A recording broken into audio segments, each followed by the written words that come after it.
Hello again, everybody, and welcome back to Wait, Are These Guys Friends? I am Mike, and I am here with Randy. Randy, it has been yet another week. The year continues on. I had friends over this past weekend, and I acted like I'm not 41. And Mm, I might still be dangerous recovering. game. I might still be recovering. Like, physically now, I think I'm fine, but mentally, I'm still about 2 steps behind. It's the So, worst part about this age. It's not yeah. the continuing with the activities. It's the after. Yep. The Yep. after takes a lot longer than it used to. But what won't take as long as it used to. Again, my transitions are rough today. It's that weekend. Just It's my on weekend. point. No, oh, thank you. I want to take yes. Let's do a little what we watched. I know it's a what we watched, but I actually wanted to lead off with music, and we haven't done music on here in a while. We haven't done a Okay. cool guy Randy's music corner in a hot minute. Which I don't know. We haven't actually talked to. I want to get into what I want to talk about. Have you listened to anything new or good recently for you? Has it just been finishing out the year kind of old favorites? It's more of the same. So the National, which I know I've told you about, and I think I reviewed one of their albums in one of the Lost episodes. So I don't know if I ever got into.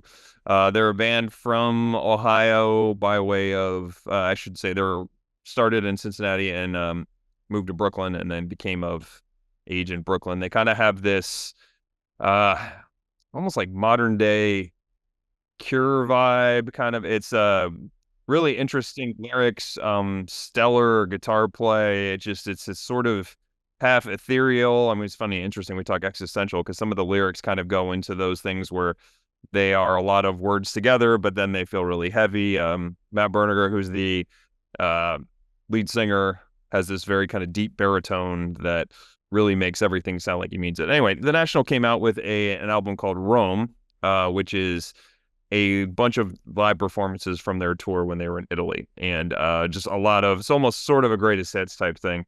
Awesome listen if you're a fan of the band, which my wife and I are giant fans of them. So we've had that on around the house just because it's a great kind of greatest hits, but it's live also, so it has a nice different feel to it than the studio. So that's what I've been listening to.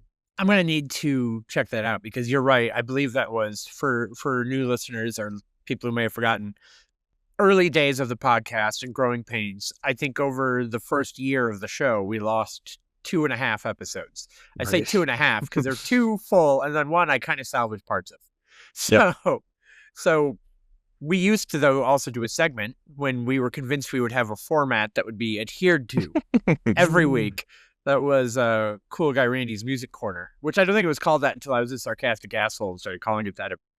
But I do Indeed. remember you talking about that, and I don't think I ever listened to that album because I always tried to listen to the album after, Hmm. but I think I was in a panic over the episode not existing, and I never gave it a chance. So I'll make sure to give that a try.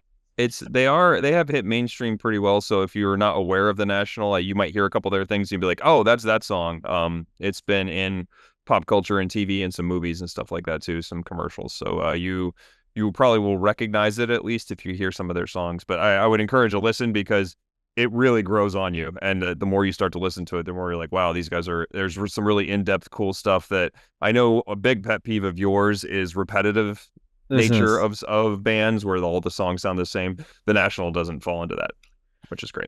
So good transition on the first thing I listened to this Hmm. this week is ages ago. We actually did, I think, a review because the same week Pearl Jam and Taylor Swift put out a new album that week. Right? And the Yep. album Taylor had put out was her most recent, Tortured Poets Department.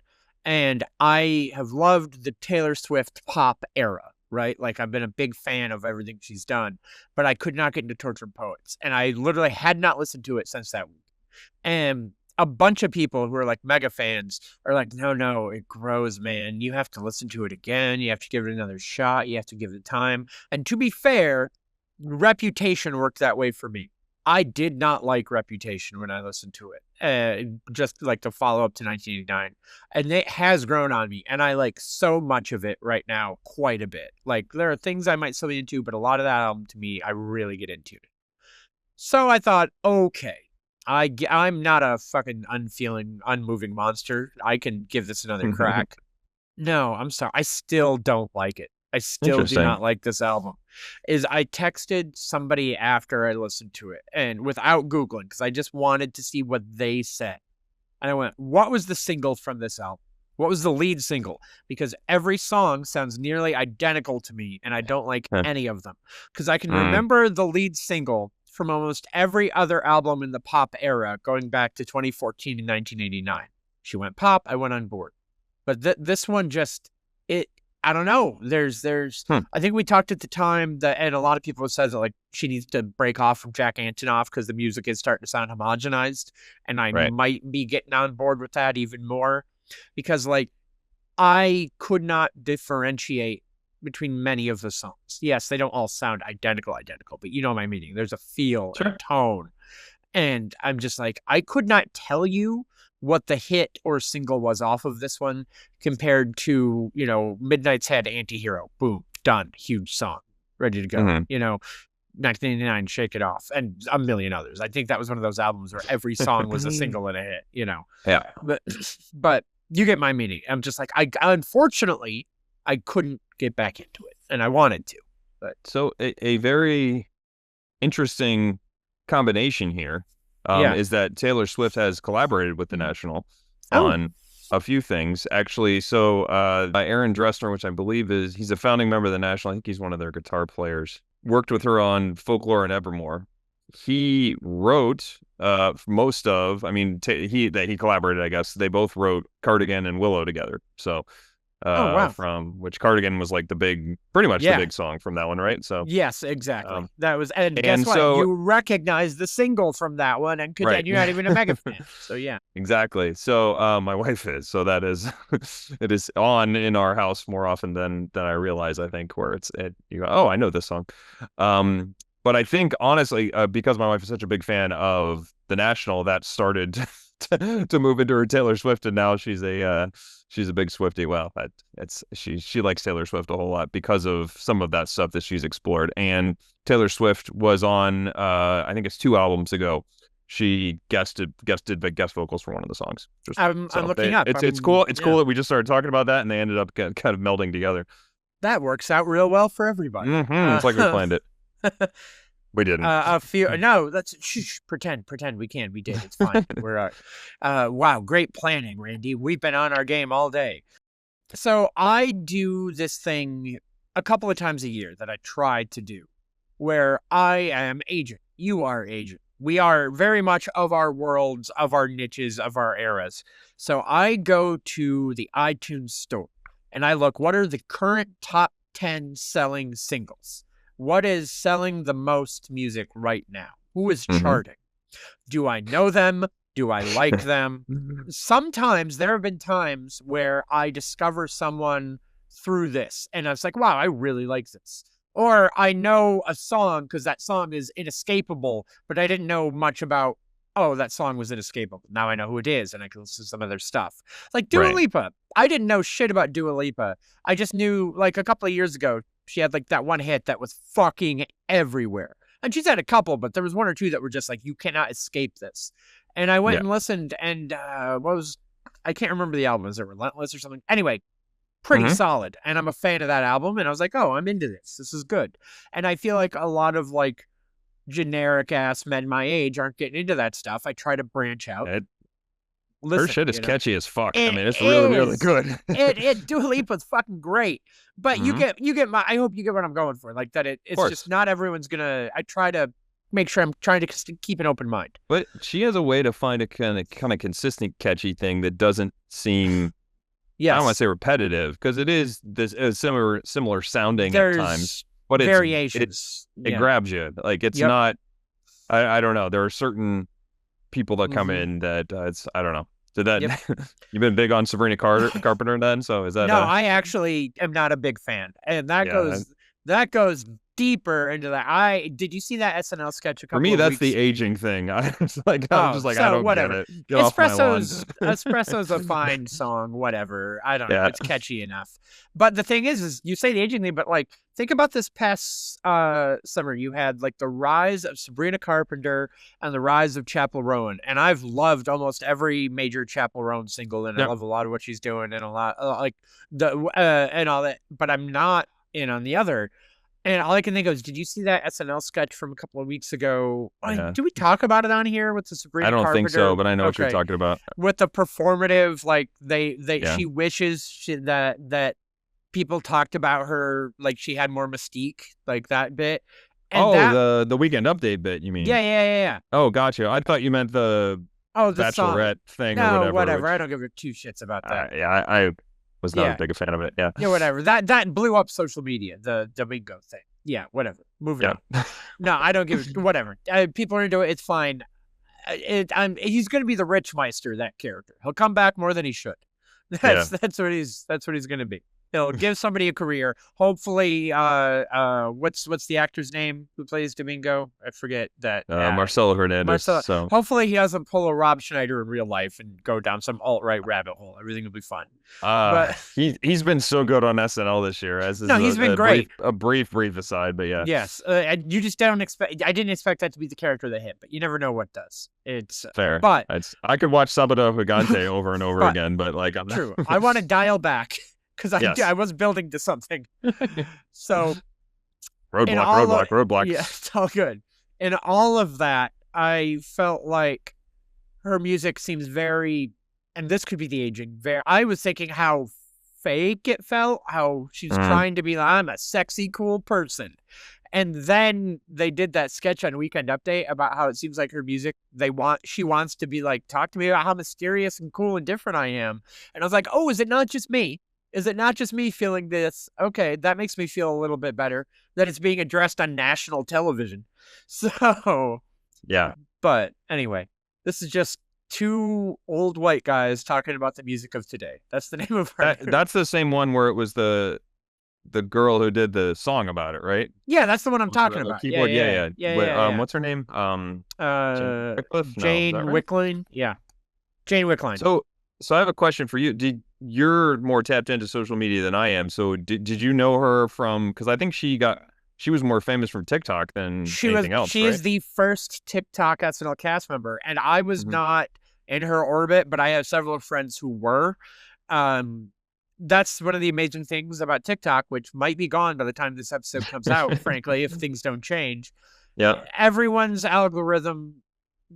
I've never I've never encountered an app that had such a unique algorithm setup where once you curated it, it was yours and you would see a completely different side of that platform than other people. It's really fascinating to me because I have a friend named Danny who he is a good dude, but his sense of humor and mine are not aligned. And I had to actively just be like, I need you to know I'm not clicking on anything you sent me. Like, I'm not going to look at it. I'm not clicking on it. I cannot have you infecting my algorithm with whatever bullshit you're trying to send me. I'm sorry. I cannot click on this. I am training for the Olympics. Don't send that cheeseburger my way. Exactly. But all of this was because I looked at the top 10 songs on iTunes. So I took a bunch of notes. So here we go. Weirdly, just to get it out of the way, when I looked, Foreigner was on the top 10 iTunes song charts right now. It was I Want to Know What Love Is. And I was so confused. Then I realized, didn't they just go into the Rock and Roll Hall of Fame like a week ago at time of recording? Yes. So I'm pretty sure that has propped that song up again for the moment, right? It's just, I'm like, that's the only connection I can make, but the timing is there. So urgent, make it in the top 10 or no? No, unfortunately, just the one. For the rest of the list, I have a question that you may not be able to answer. When, and I actually have a paragraph I'm going to say after the question. So let the question stew in your head. Okay. When did weird hybrid country become so fucking popular? Okay, so I checked out on country in the early 2000s after 9/11 when it became what 9/11 did for that era of country music. I have fond memories of 80s and 90s country and the pop country of the 90s. I love like your outlaw 70s country, your Waylon Jennings, your Willie Nelson, Johnny Cash. But that rah rah America shit, it drove me away. And I looked and I saw that 5 of the top 10 songs right now are this like hybrid, like pop rap country, and like I like Yep. that Shabuzi song. The bar song is catchy. That's Hmm. good. That was a really good performance on SNL a couple of weeks ago. I will say he had, I think, 3 songs in the top 10. I have no idea who Teddy Swims is. I have never heard of this person. I have no idea who this is, but they have 3 songs in the top 10 right now. I kind of detest Jelly Roll, and he had a song. Like, he just annoys the fuck out of me, and I don't really like his music. And again, he could be a lovely human being, but like, who he is as a performer and like his interactions, I'm just like, I don't want any of that. I don't want Isn't any yeah? of I that. mean, Teddy Swims is kind of this kind of similar to Jelly Roll, right? I think Like he, kind of sure. sound, yeah.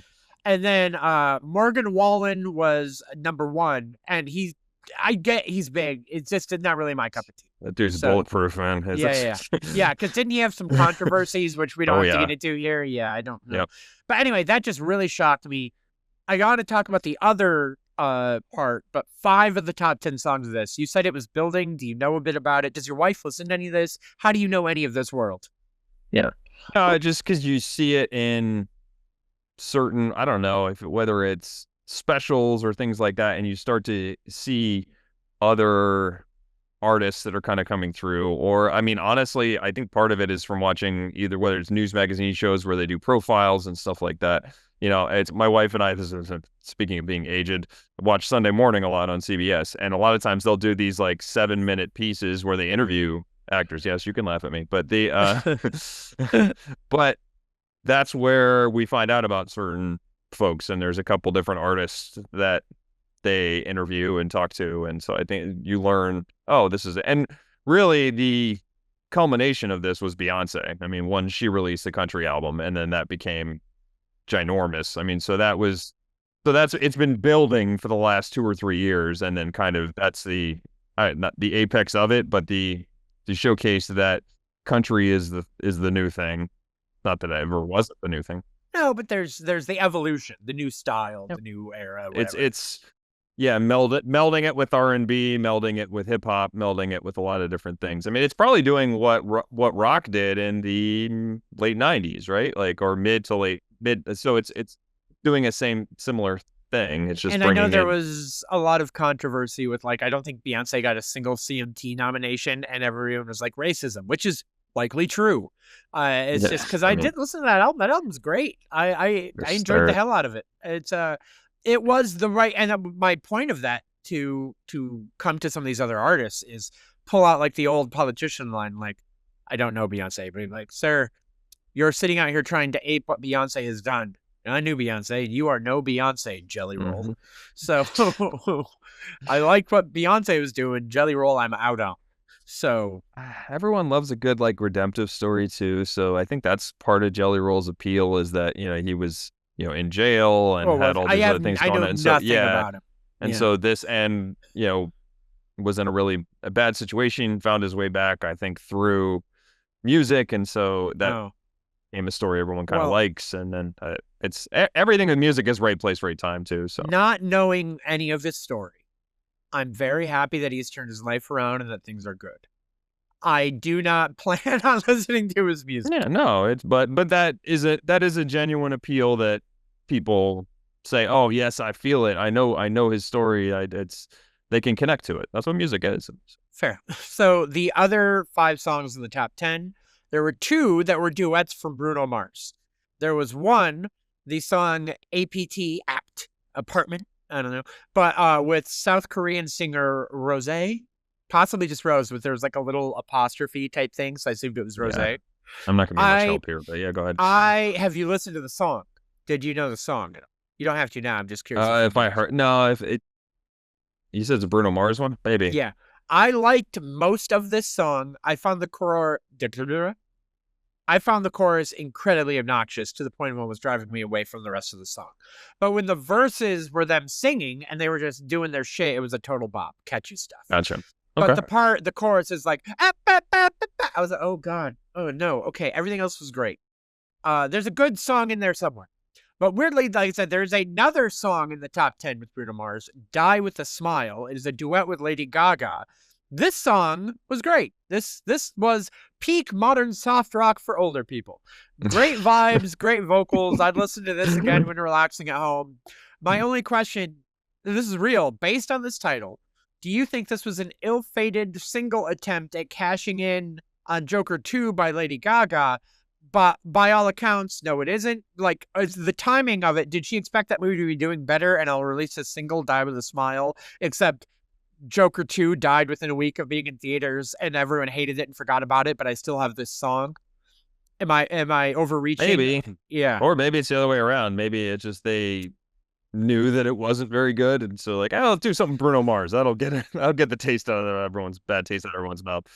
And then the only other song, only other song on the charts that I didn't mention is "Messy" by Lola Young. Is another artist I'd never heard of. English singer-songwriter. I liked it a lot. I called it chill, angry person music. It's like that classic singer-songwriter stuff where there is clearly some rage in there, but the music is a chill vibe. So I got into that, and I was kind of enjoying that. I'll pretty much wrap this up. I don't have a lot of thoughts on the other stuff that I could talk about this week. A lot of what I watched is in preparation for the battle we're about to have. I did watch 3 episodes of Shrinking on Apple TV Plus. That's the Jason Segel, Harrison Ford show. I'm not going to continue it. I'm good. It was Really? Okay. I know the reviews have been good, and they are very good in it. It just felt very generic to me. You're watching the first season? Yeah. Have you watched all of it? Are you caught up? Watch all the first season. I guess there's a second season that's out right now. But yeah. I enjoyed it, but it is it paces, which is kind to say, a kind way of saying it's kind of slow. Yeah, maybe that's what it is I guess I felt like the beats it's hitting, because it's so slow, I see coming a mile away every time. Yep. Yes, I'm in this. I was in it for the performances. Well cast and performances are pretty good. They're all acting their asses off. But I'm not getting invested in this because I feel like I know where everything's going. And even the bigger dramatic stuff feels cliche as fuck, frankly. Yeah. They're leaning into it being a dramedy. You know, I think it could be even more obscure and lean more comedic, you know. I agree. If the comedy is in real life kind of aspect of it. But, I don't think... Maybe I'd be curious to see the second season. I did watch the entire first season, but it's to see maybe if it continues and does something better. But I do wonder if you can't lead too far into that comedy, because then you just accidentally hired Harrison Ford for a sitcom and he wouldn't be on board for that. And then I also think about the end of How I Met Your Mother and how checked out Jason Segel was and how he hasn't really made a lot of comedy movies and things since. I don't think Jason Segel wants to do comedy anymore. He'll do comedy adjacent. Which is too bad. Yeah. But I get that vibe. He doesn't have any interest in doing real full comedy. Yep. But, and frankly, the show probably suffers because of that. It's not bad, but it's not a bad show, but it also is not doing enough to bring me back for episode 4. I'm good. Then the only other thing I watched outside of so many Sylvester Stallone movies that I hadn't seen is I watched the premiere of season 2 of Squid Game, and I really enjoyed that. I look forward to going back and finishing the season. It's one I got to get up on. Yep. You didn't watch the first season at all? I did not. No. Okay. There's a cultural phenomenon. Did it scare you away, the hype? You're like, I can't get on board now. It might have just been it came out at a bad time for me to start watching stuff. Like, it was a busy time in my life at that point, and so I just couldn't. Or maybe I was deep diving into something else, and I was like, I can't start on something else, because I know you do have to really kind of pay attention to it between the subtitles and just the in-depth nature of the intense nature of the show. I was going to say that I texted you that is the only problem I've had with watching it. Why I probably haven't gone back, and that was with me really enjoying the premiere. This is not a negative review. The fact that I haven't gone back is it shows you your bad habits, because you're dicking around on the phone, on the couch, and you realize you're not reading the subtitles you need to read, because I'm not going to put on the dubbed version because it will not translate the performances as well. I need to watch the natural version. It also drives me nuts. I don't know what it is. Yeah, it's become a joke at this point because of 70s monster movies and like what Wayne's World joked about. You can't take it seriously when you see it, even though someone's probably doing a fine performance. They're translating it for whatever, but it just doesn't hit the same way. They're filming season 3 right now, so they're going to at least get, apparently there was a 3-year gap between seasons 1 and 2. but season 3 will be out by the end of 2025. Okay. So that's awesome, and that's going to be the final season. But don't worry, did you see the news? That was Matt on the internet with the collective. Huh? David Fincher is going to make the American version next. Oh, Like right after the original ends. They're not even going to give it like a gap year. that's They're going to finish the original show, and then David Fincher's making an American one. I like that he's associated with it, but yeah, that's kind of quick. Yeah, it's like, yo, and also it's like, we like this. We don't need the new one. We're watching this right now. It's not like when you introduce a show that no one's seen before to an American audience. Like, America's all in on this right now. We're good. Right. We don't need it, but Yeah. it's okay. But It's Squid. It's Netflix, right? Squid Game. correct. Yeah. This could be a big 2025 for them. It is. Stranger Things is coming out, and then that's going to come out after that. Jeez. And at time of recording, I already made the joke about the date. Today's day 1 of WWE Raw being on Netflix moving forward. Right. So I look forward to watching Raw on Netflix tonight with their 3-hour. You know they're going to bring it hard. We'll talk about it next week. Well, I have to. Yeah. Yeah. This just, my goodness. I'm also more excited from the logistical standpoint, being a TV tech nerd. They haven't had a good broadcast experience yet, Netflix. They have fucked up something in every time they've gone live. So, talking from the past, by the time this episode comes out, Wait, was the Brady roast? Was that okay though? I thought that went fine. Oh, I'm thinking, I forgot that existed. I was thinking live sports. Live sports have fucked everything. But I don't know. I can't see the WWE. Like they got to be watching them like a hawk, right? Like you're not gonna fucking take this. But by the way, days ago, Randy and I had this exact conversation. We should try to do a shorter what we watched movie. we should limit ourselves. We worry we're taking too long before we get to the main topic. Yeah, I agree. No, you're right. We should do less what we watched. And in the spirit of that, Randy, I'm skipping you entirely to the main topic. Right. What'd you watch this week? So yeah, mine's really quick actually, so this should hopefully help. But the only 2 things I really watched, I'm very into. I've said this multiple times. Ohio State football is a big fandom of mine. They are currently, as of taping, in the semifinals of the college football playoff, and so I have been consuming or listening to just about every podcast that's breaking down Ohio State football, in addition to watching the games. But in addition to that, I've also found Samsung TV Plus is just. I just keep finding little nuggets within this extra part of it where they now have added a Mystery Science Theater 3000 I have that channel on Sling. I have that one. Yeah.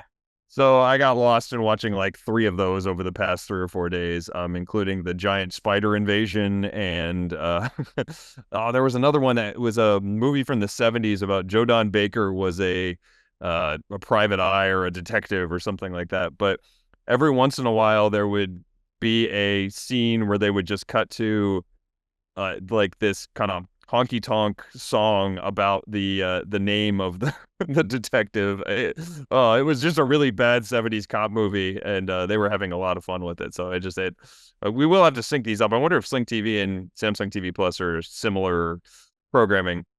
Before next week's record, yep, we are doing this. We are going to pick one of the channels, and we are going to look and see who's broadcasting what, and if we can just, me and you just hang out and watch an episode of The Price is Right together. It'd be great. Nice. All right. Okay. There's one other thing, and then I'll be all done. So on Prime Video, I believe it was originally an ESPN documentary called Chiefsaholic, and it was about a Chiefs fan who would wear, I think he wore like a wolf suit, just like a super fan, would travel to all the Chiefs games and had a pretty significant following on social media, on Twitter. And basically the way that he was being able to afford to go all these trips is he was robbing banks. Oh, shit. And just basically kept doing them. And it's talking about how they are tracking him down. They did catch him, and then it's this sort of, I don't know how they got the documentary alongside of the part where they had apprehended him, and then the bail bondsman is with him before his court date, and so it goes through the whole thing. I mean, semi spoiler alert, he jumps his gas. Yeah. And cuts loose his bracelet or whatever, and then is on the run. And then it's that whole kind of chase down to how they find him. Really interesting stuff, just kind of very random, but just they interview a bunch of different Chiefs super fans too that kind of felt one with him because all they knew of him was this Chiefs super fan between social media and seeing him at the games. And so there's this doubt in their minds of, oh, this guy couldn't have done that, when in reality, he was a pretty bad dude. So interesting character study, and just they go back into kind of some of his background. So it was a Chiefsaholic. It's on Prime Video now. Okay. I'm not sure what else it ends up Is being. that one of those? Interesting watch. Is that one of those 30 for 30 documentaries, or is that something I think else? it was, or or if not, it was an offshoot of that, like an ESPN original type thing. Yeah. It's always weirds me out that they kept that 30 for 30 name, because wasn't that originally like they're going to make 30 documentaries for their 30th anniversary? Didn't they just have their 45th anniversary? So, yeah, and they've made way more than 30. Yeah, so no, yeah, right. I guess when you keep a branding, you keep a branding, but it really is it's just what people recognize, right? at this time. Yes. Yep. So, but you and I get nonsensical as we transition to our main topic. And boy, I'm excited because we have not done an actor battle in a minute. We love them, but we needed to give them time to breathe because, boy, they can take a lot out of us. We go knock down, drag out, talking about these years. But we are going to look at Sylvester Stallone versus Arnold Schwarzenegger. First, we're going to do the 1980s. We are going to go year by year. We're going to look at each actor in each year and say who had the better year and then who had the better decade. Next week, we're going to do the 1990s. Then we will look at the total 20-year period. Who wins overall this reign of dominance of who wins? And it's one of those things because Sylvester Stallone came into the 80s a megastar because of Rocky. And he had Rocky 2 in 1979. And he had done one, was Paradise Alley in 78 a hit? I didn't actually bother to look at it. But all it knows is Rocky 1 and 2, even if his other movie wasn't a big thing between those, Rocky 1 and 2 were mega fucking hits. It's Rocky. It's still a household name. It's name value. And not just box office. Rocky won the Oscar. So it's right, exactly. Right. Yeah, I feel like Rocky, and I was going to get there when we get to some of the others. And believe me, we'll hit on it again. For a franchise that started off as winning like best picture, best, screenwriter, best this, but, to devolve into the parody it would by the end of the decade is quite amazing. But we will get there in time. At this point, Arnold is also starting to dabble in acting. At the late 70s, he's won the Mr. Universe competition. He's a bodybuilder. He's big and impressive enough where people are like, you should be in the pictures, kid. Look at you. Look at that body. Do you think I could be a good actor? Maybe we'll do something with the voice. I don't know. I'm not sure how this would work, kid, but we'll figure it out. You'll be in the picture. Maybe we'll do a movie about bodybuilding and then a documentary about bodybuilding. Yes, that'll be your way in, kid. You'll know the Lou Ferrigno. He'll be in it too. It's going to be hot. That's how all Hollywood producers talked until 1994. It's amazing. Yes. So we're going to get it started, and it's an easy one to start. We'll do 1980, where neither of them have anything in 1980. It's a good way to start this off. So I know I'm going to break one of our own rules just because I want to talk about it very, very briefly, but Arnold was in a TV movie in 1980. I don't know if you looked this up. I didn't look up who he was in it. I would say we can't address, sorry, for anyone who may not know, our rules are we may mention cameos, we may mention TV show appearances because they're interesting, but they don't count towards the year. These are feature film roles. It could be co-starring, it could be lead, it could be whatever, but he has to be billed. No unbilled cameos, no TV shows. Anyway, this has been ranked as one of the 100 best bad movies, like so bad it's good movie. The Jane Mansfield story, which with Lonnie Anderson playing the title role, and he played Mickey. Is it Hargitay? Who's from Law and Order? Is that how you say her last name? Mariska Hargitay. Mariska Hargitay. Yep. Yeah. Her dad is this guy, and who was a bodybuilder in real life. He's playing Mariska Hargitay's father. Correct. I just found the trailer. Can we watch it together? Of course, yeah. So we attempted to go find the trailer for this, and I only found the German one, and then I found the full movie, and then we got distracted because when we tried to look at the full movie, it was literally such a full recording of the era's full movie from like VHS that it started with a news promo about a dead baby being found, and I can't do any of this now. The whole show's canceled. What is happening? I can't talk about anybody. Anyway, let's get into the actual movies. Yes. 1981 is the first real year, and also it's a gimme year for Sly because Arnold doesn't start making feature films until 82. It is a great debut year for him. We'll get there, but let's talk 81, Sly Stallone. He has 2 movies that come out. I had only seen Victory, so we'll start there before this. I did wind up watching the other one, and I have a lot on it. But had you seen Victory, where it is an ally, it's a POW camp where World War II, they're forced to play soccer and they have to play, you know, the evil German team. It's the longest yard in World War II. I mean, there it is. That's a very well good to say. So did you see that it was also released as Escape to Victory, not just Victory sometimes? Correct. It was noted. So you may have been like, no, that's the name of that. Not the name of that movie, you fools. No, it is. Loosely based on a true event.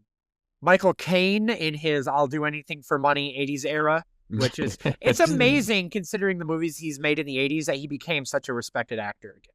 Like, he had his 60s, 70s rise. Then the 80s, he's like, I'm going to get that bag. And then in the 90s, people are like, man, I love this respected actor, Michael Caine.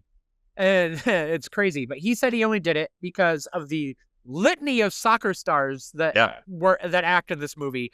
And by soccer, I mean football. And by football stars, I mean the biggest of them all. Even I know Pele is in this fucking movie as an actor. Exactly. And Michael Caine's like, I want to be in a movie with Pele. So he did that.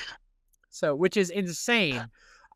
Aside from trivia of the movie, we'll get in a second. Talking about the movie, I thought this movie was dull. It's a less fun Longest Yard. I didn't really care to finish it upon revisiting.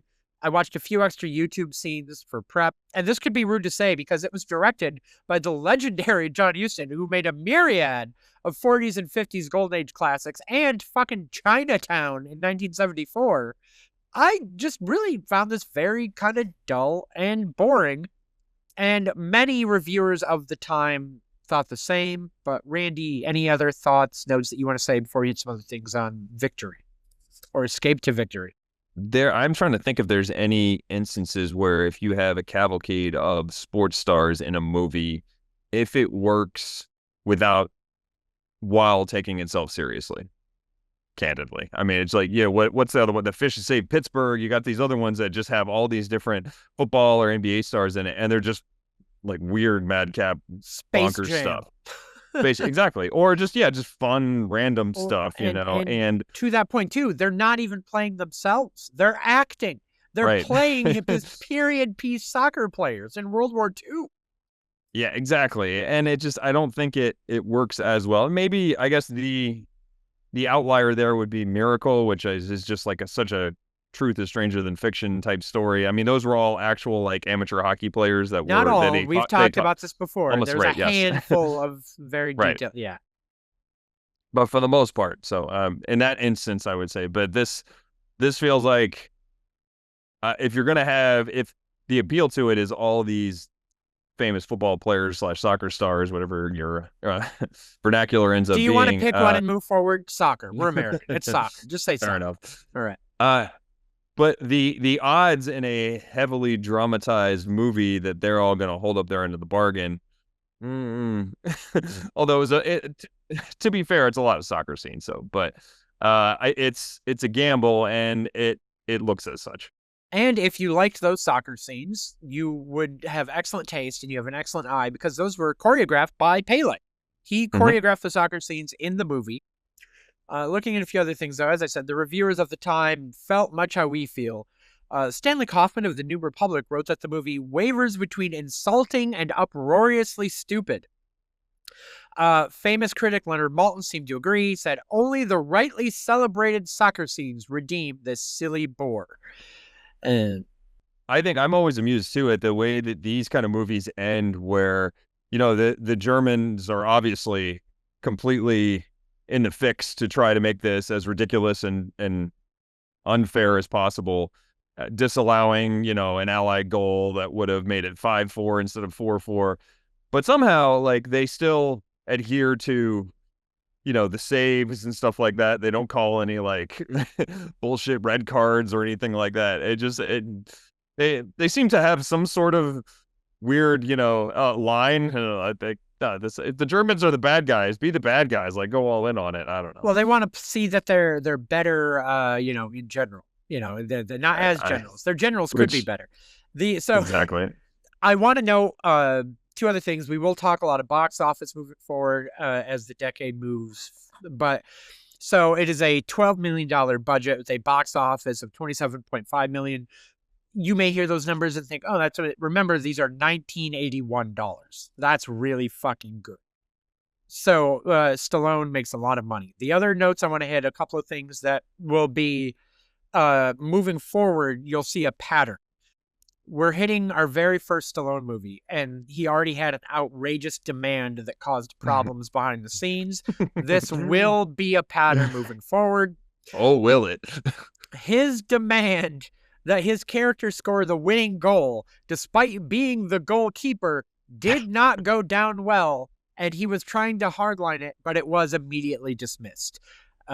During an interview to promote this movie, he said, do I have to do the voice every time we do one of these guys' quotes?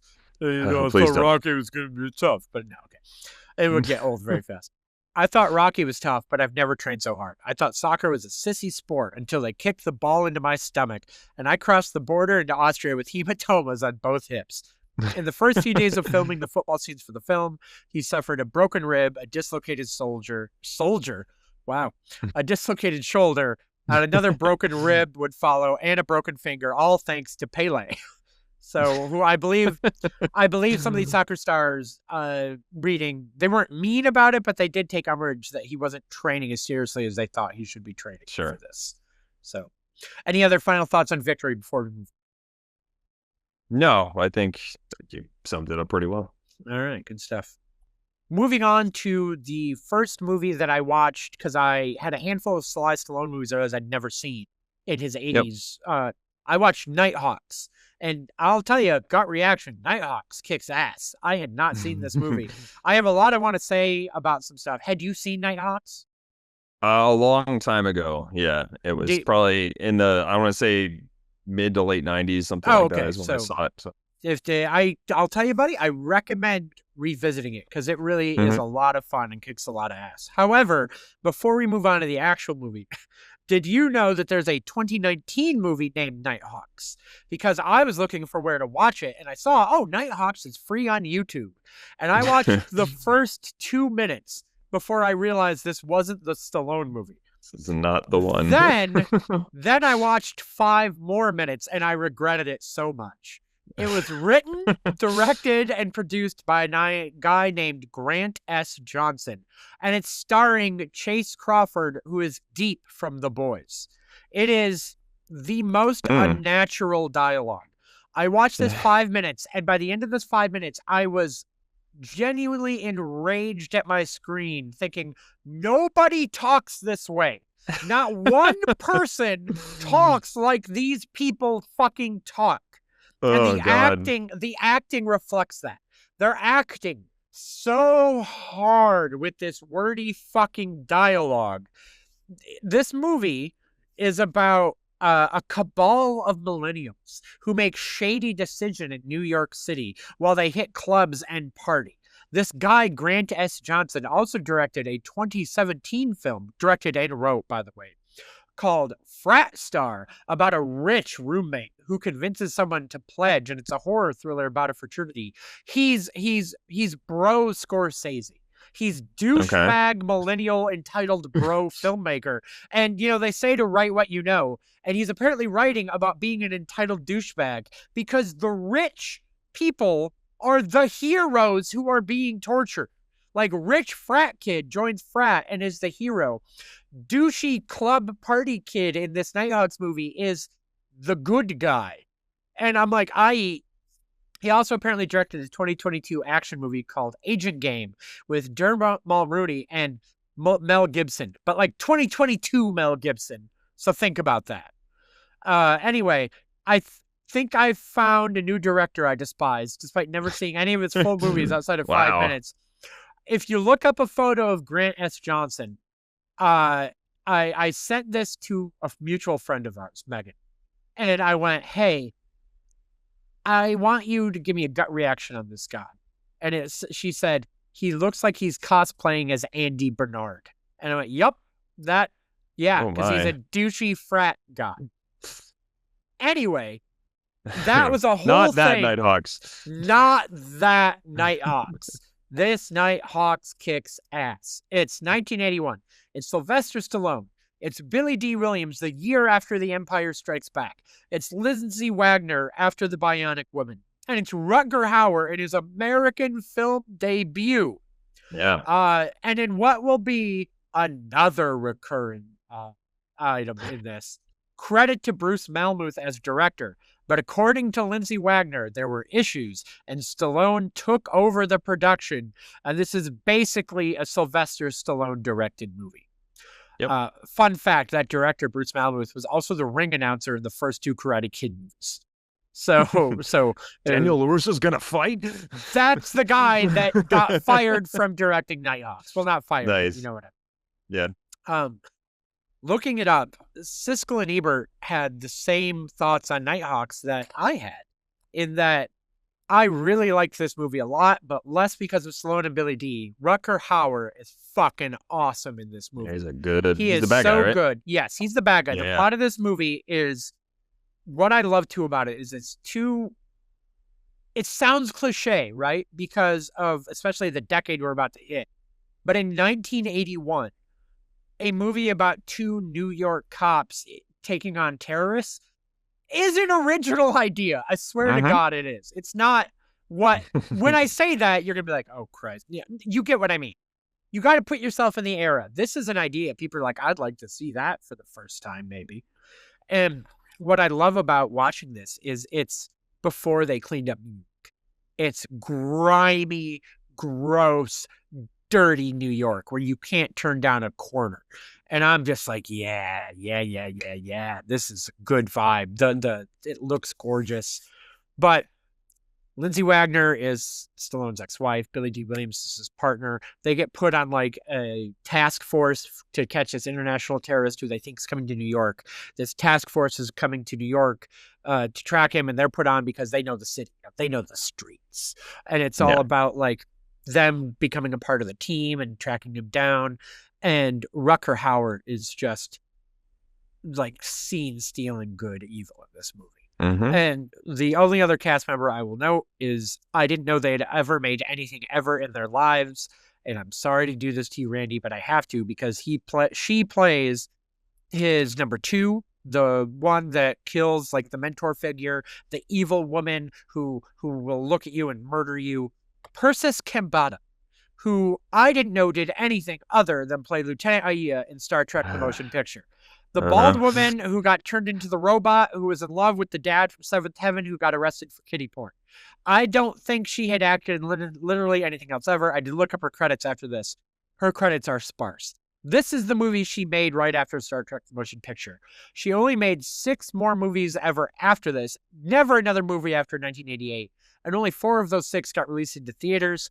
And they're all B-movie schlock. She peaked in 80-81. She did Star Trek. She did this. And I looked up some stuff. Apparently, a lot of people that consider her a good actor, she did not like Hollywood. She went back to India. She's an Indian actress. And she just kind of was like, this is not my scene. And good on her. I respect someone being like, I can't do this. But it blew my mind because A, I didn't think she was ever in anything else. And B, she has hair because she's bald in Star Trek. And I was like, I only know you as a bald woman. This is amazing. Look at you. You have a lovely head of hair, miss. This is fantastic. So, and then the only other, I say only other like 3 times. I'll say that a lot. Joe Spinelli, who plays the police captain in this, is the loan shark in Rocky, I think he's in The Godfather as well. In a couple of things. Both of them, I believe. Yes. Yeah. Yeah. Or two of the 3, I should say. Yeah. Yes. So delightful. Or both of them, if you are being accurate. I don't acknowledge 3 that much, so. Rocky or Godfather 3. Yes, correct. Yes. Yes. No, sorry. Rocky 3. No, we'll get Rocky into that. 3 is great. We'll get that very soon. Yeah. So it's crazy to me. We should save this because there's so many quotable things that are famous from Godfather 3, but that movie is also so maligned for good reason. But we'll save that Yes. for another time. We have had a fan request, you may remember, ages ago to do like a Pacino De Niro battle that we haven't done. And we'll keep that loaded. One day we'll make something like that happen. Yep. But there's not a lot to dissect here because Arnold didn't make a movie in 81. This is a gimme year for Sly. Sly gets one. Yep. But we mentioned when we do these battles in the past, I like it when a gimme year isn't trash, right? He worked hard. He put out movies that made money. And Nighthawks kicks ass also. So like, Right. you can't play the game of what could have Arnold done because you never know. But it's nice to know that even if he's getting a gimme point, it was a fun gimme. And victory's not an abomination, right? It's not, it's maybe a little boring or not perfectly executed, but it is not garbage, and it didn't lose money, so. Right. And by the way, budget and box office for Nighthawks, box office of $19.9 million, budget of $5 million. So that's a great return, especially in 1981 dollars. But you'll note both of those films in different ways started already. Stallone's been famous since Rocky in 75. He's won Oscars. He's a big deal. His behind-the-scenes ego is a little already, and it's only going to keep going in other areas. So we move on to 1982, and we always do kind of a pivot, but since there wasn't a Arnold, do you want to start Arnold in 82, or do you want to do Stallone and then still go to? It doesn't matter. All right. Well, let's dive in. Let's dive into Arnold's 82. Welcome to the list, Arnold. You made one big movie, and it's a big movie, right? It's a big deal. It really does catapult Arnold up. But I don't like this movie because it's not my steam. It's Conan the Barbarian, and it is an iconic look for him. I can get into my thoughts on it, but man, I get why it gives him the star appeal. Even watching a movie I don't like, he pops off the screen. So, thoughts on Conan the Barbarian from you? I'm in the same boat. I have seen it. I kind of get bored and confused with the fantasy aspect where this person does this, or this person has this magical property, but this person doesn't, but this person's a warrior, and this person's here, and this person's here to guide me, and this person, you have to go talk to this person.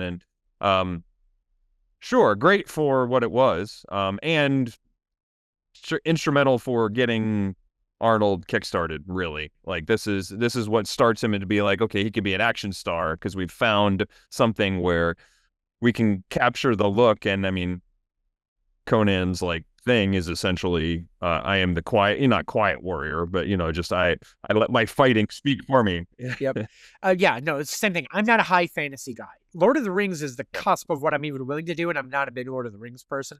But high fantasy, your swords and sandals, I was in on Game of Thrones, and that's about the extent of it for me. So. And that is, and that's a side tangent. They really, I'm looking for the right word, because the word I'm going to use I'm making up, but you'll know what I'm going for. They really casualized Game of Thrones for an audience to be able to consume that type of material, right? Sure. They made it audience-friendly, user-friendly. $20 million budget, $80 million gross. A great first entry to the list. Absolutely. However, I don't think he's going to win the year, simply because we often look at box office as a tiebreaker, right?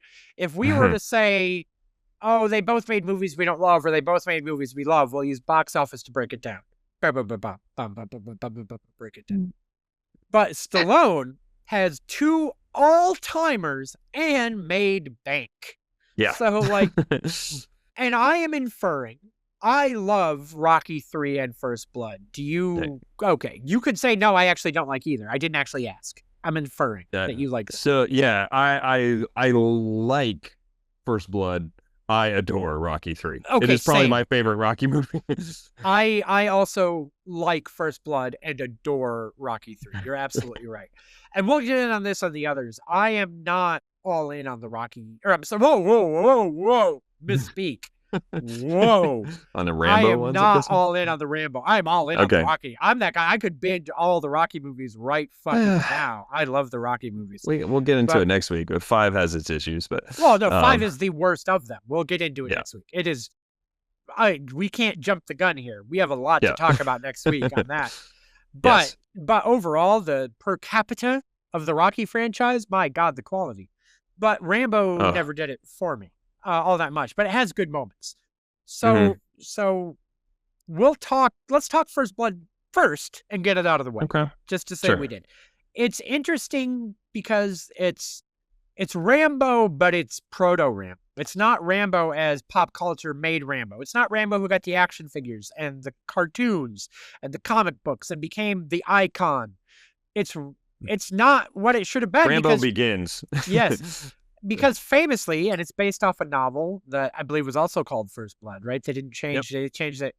Famously, Stallone's character was supposed to die at the end of this. It is a Right. self-contained narrative, but just what an amazing supporting cast too. Like you have Brian Dennehy, who I feel like so many people think of just Brian Dennehy at this point from Tommy Boy, and yeah, he's great in that. But he has really got chops, and he's the bad guy, the small town sheriff. Because the plot of the first one, why I say it's not a classic Rambo movie, is he's a tortured, haunted Vietnam veteran who is just trying to drift through and pass through a town unnoticed.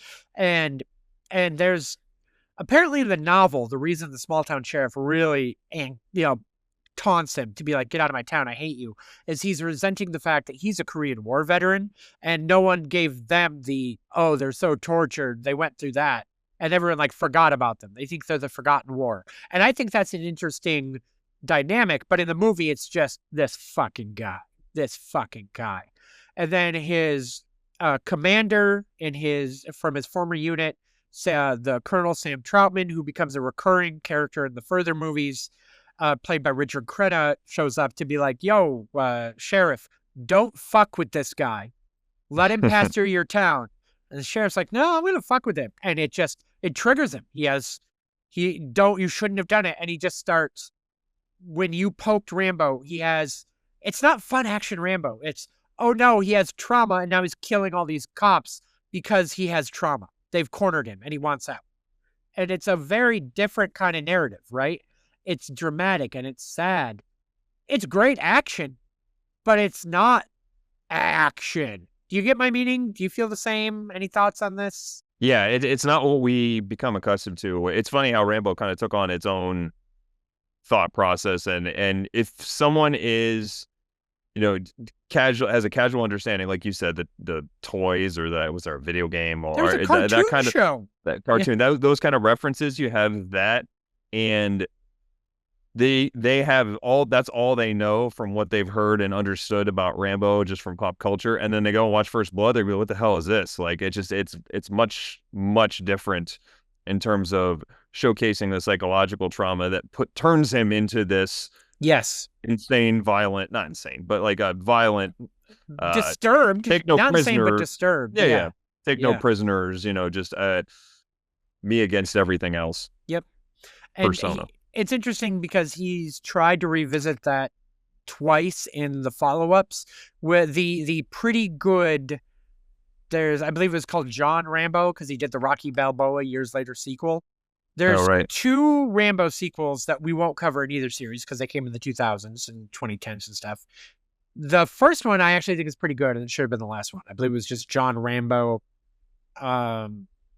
And it was more akin to the sequels, but he is more low-key. And I have to escort the wife from Dexter across the country and keep her to survive. And it's pretty good. And then there's the deeply terrible Last Blood, where he tried to, where he wanted to make First Blood again in low stakes, where they're just at a house and he has to survive. It's Rambo Home Alone. It's Home Alone Rambo, where he just has traps all around the house and they fall down the paint cans and it's wacky. But that's a really bad movie. He never recaptured the tone of this one ever, is what I'm trying to go for. Even when he kind of tried to recapture the tone of this one, it never happened again. This is a very unique film for him, for Rambo, for the time. It's worth a watch. It's just, it's different. One other note about First Blood before we move on. There is a fun trivia fact that apparently after watching a rough cut of the film, which was 3 hours long, Sylvester Stallone and his agent claimed the film was so bad it made them sick. Stallone feared the film would kill his career and tried to buy all the footage to First Blood and destroy it. When he couldn't do that, he suggested the producers cut out as much of him as possible to focus on the other characters. And after heavy edits, the film was cut down to 93 minutes. And there's somebody wrote in the IMDb trivia that they feel this set a precedent for future action movies. Sure, why not? But Stallone Wow. did say that he did First Blood because he saw there was a niche. He started doing movies like Rambo and that because he actively decided no one's doing movies like this right now. And he made that kind of call. But isn't it crazy? The money he's going to make off Rambo, the franchise he's going to make off Rambo, his gut reaction was like, well, I got to kill this. I have to end Yeah. this right now. But That shows you never know what's going on in the moment, but 100%. That all aside, it did have, I didn't mention, $15 million budget, $125 million gross. So yeah. pretty fucking good. However, we'll pivot to the one we both want to talk about. Real fun movie. It is so interesting, Rocky 3. I want to talk about, before we just talk about the scenes and why we love it, I have one genuine, like, I don't want to say critical thought, but one thought about the evolution of Rocky as a franchise, because Rocky 3 hits in such a unique point where it really does feel like the middle point in the franchise, not just because it's 3 of 5 at this point in the 80s. Yep. 1979's Rocky 2 feels like a genuine continuation of the first Rocky. They have the same look, same feel, dirt, crime, streets of Philadelphia. It's immediately after the first movie had ended. He lost the fight, he's recovering. Rocky 2 feels like the second half of Rocky 1 in every way. They don't miss a step. Rocky 3, they have that little time jump because now he's the champion. And this feels like a clean 80s movie, right? The 80s are coming into view, but we haven't hit the full 80s schlock the sequels are going to hit. This is a hybrid movie of the Rocky movies that came before it and the Rocky movies that come after it. It's a real sense of where they were and where they're going. You can see the growing pains and evolution. And maybe I'm overthinking. Is that why this one's your favorite? Because it hits all the boxes of both types of these movies, or am I being overly dramatic? I think this one of all of them, and maybe the first one different because you experience it as a cinematic whole. I think that's like a WHOLE, like an entirety, and can appreciate it for the story that it's trying to tell, for his developing relationship with Adrian, and there's a bunch of different things that kind of culminate together. This is just Rocky's the champ. Here comes in Mr. T, who's gonna fuck him up. He wasn't ready for him because he's been fighting all these crappy ones, and he has to find himself back. Apollo helps him back, and he gets a chance to redeem himself by winning the championship back from Clubber at the end. Like it's tight. It just goes. Like it's not. I mean, this is not the craziest story ever told or the most in-depth story, but it just goes and continues through. And I think that's the best part about it. It's just a great little fun sports movie that talks about boxing. Mr. T is an awesome villain, and just getting Apollo. I mean, Apollo is great as the helper. I need to dial back so that we don't miss something that you said, because it kills me. Because you're like, this is not an out there movie. This is a very tight, like, it's not out there. In a movie that stars Hulk Hogan in his first role as Thunderlips, the wrestler who fights a boxer, and introduce the world to Mr. T. And the thing is, he's right. It's not out there. This is handled deftly and expertly and fantastically. But it also has Hulk Hogan and Mr. T. Anyway, sorry, you were saying. But it moves perfectly. And this actually, wasn't this essentially what moved Hulk even further, right? Like this in the WWE, this kind of elevated him. Quick aside, he actually was a bad guy in WWE in the early 80s before his height, right? And Vince McMahon's dad, Vince Sr., he asked, hey, can I get time off to go film this movie? And his dad said no, and he did it anyway, so Vince fired him. Vince Sr. fired him. He went back to the AWA, which was the Minnesota territory he was in, became a massive star off the back of this, became a massive regional star. Vince Jr. buys the company from his dad, takes over, immediately is like, hey, come on back now. And everything starts off. It's crazy, right? Like, before Real American became his theme song, didn't he come out to Eye of the Tiger? He debuted, he was using Eye of the Tiger for ages. Yes, correct. Yeah. That's very cool. No, and I'm in from the word go on this movie. It just you hear Eye of the Tiger starting up, and it's like, let's go. Here we go.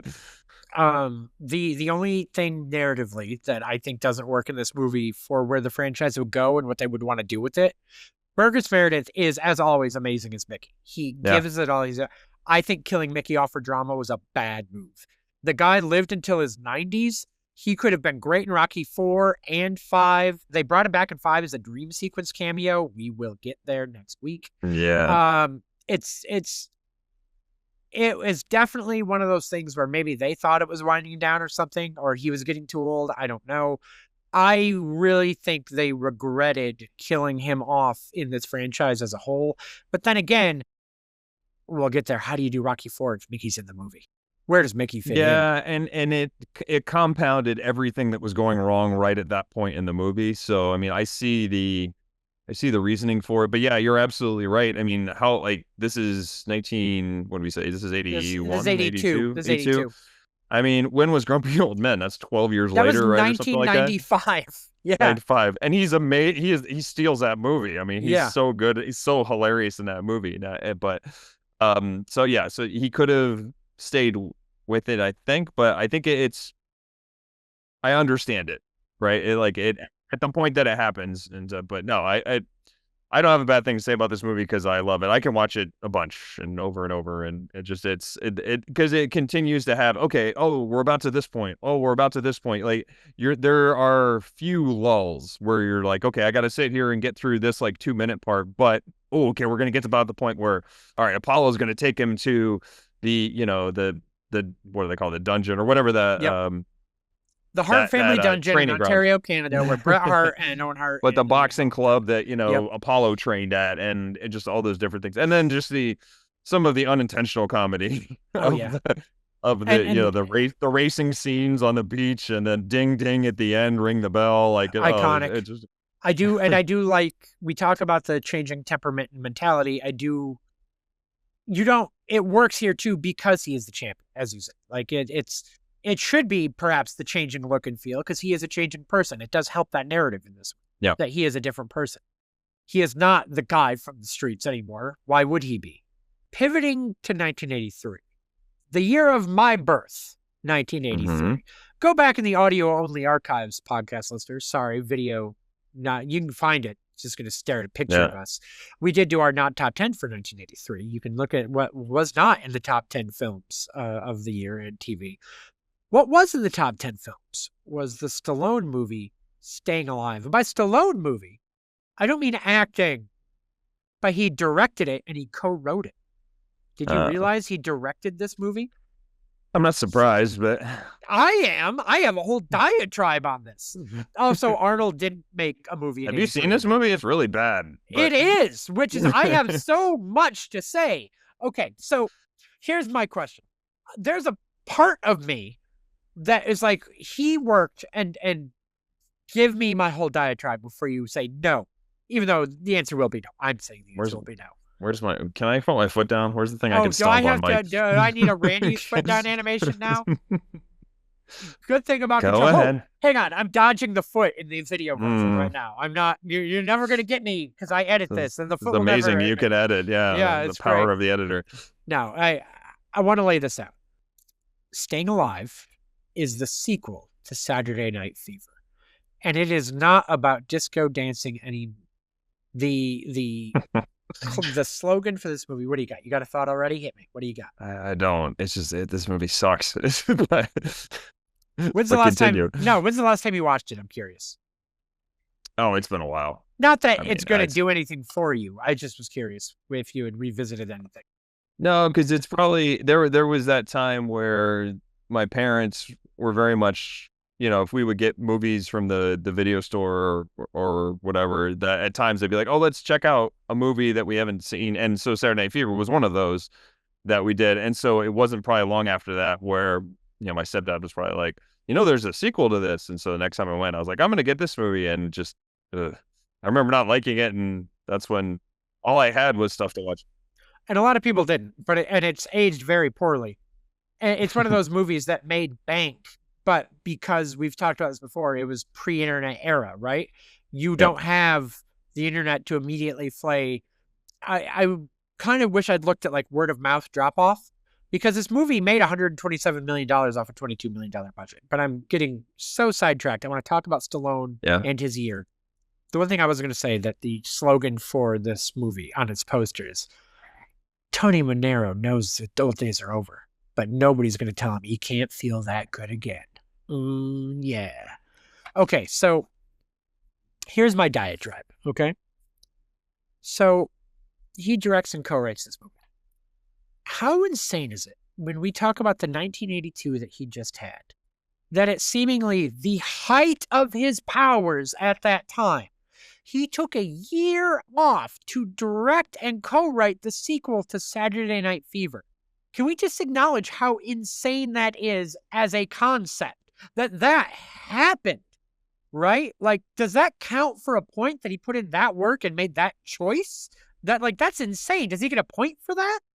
But I don't think so. Okay. So how this happened too is Travolta saw Rocky 3 and went to his agent and said, hey, I'd love someone who could bring that kind of energy and pacing to this. Michael Eisner, currently the head of Paramount at the time, got involved and just asked Sly Stallone if he wanted to direct this movie. And he said, sure. And like, what? He worked with Travolta to rewrite the original script and changed a bit of it. I think he changed the ending. However, like, people fucking hated this movie, as you said, at the time, as it now.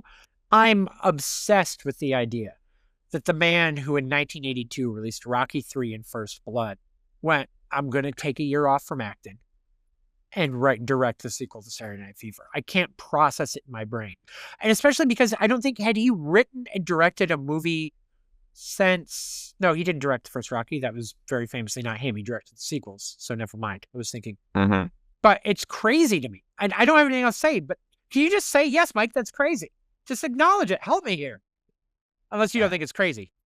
I mean, I think it's evident what happened, you know. Like, okay, that's fair. He tried something and it didn't work. I mean, I looked this up because I wanted to double check. There have been 40 films in the history of the site Rotten Tomatoes to achieve a 0%.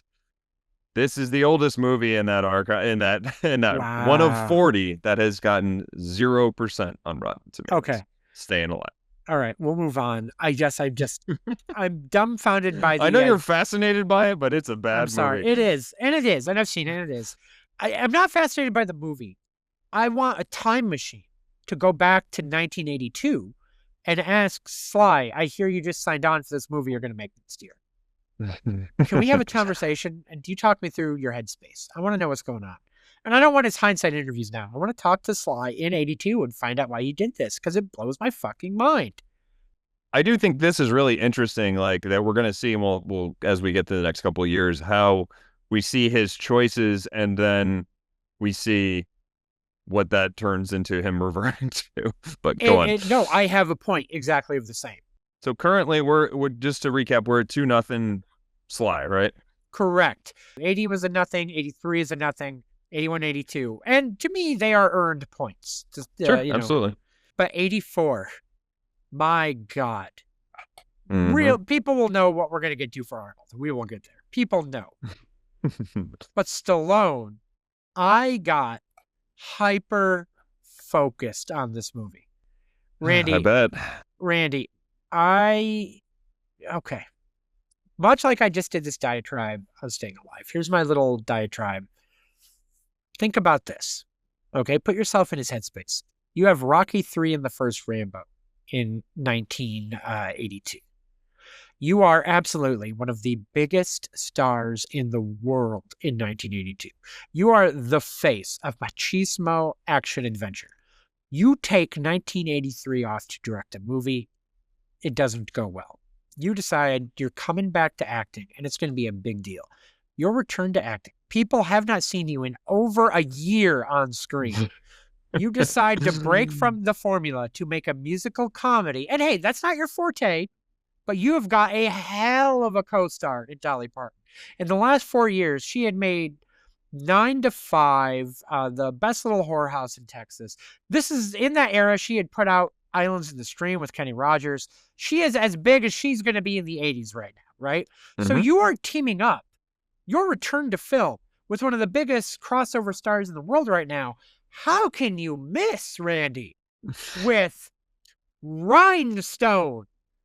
So, and very briefly, you turned down Romancing the Stone and Beverly Hills Cop to I do forgot to mention that. Yes. My God, you turned down those. I didn't even include that. You're right. Thank you for the addendum. Good Lord. A budget of $28 million. It grossed $21 million. Where do we even start with this? I guess we should give a slight plot description.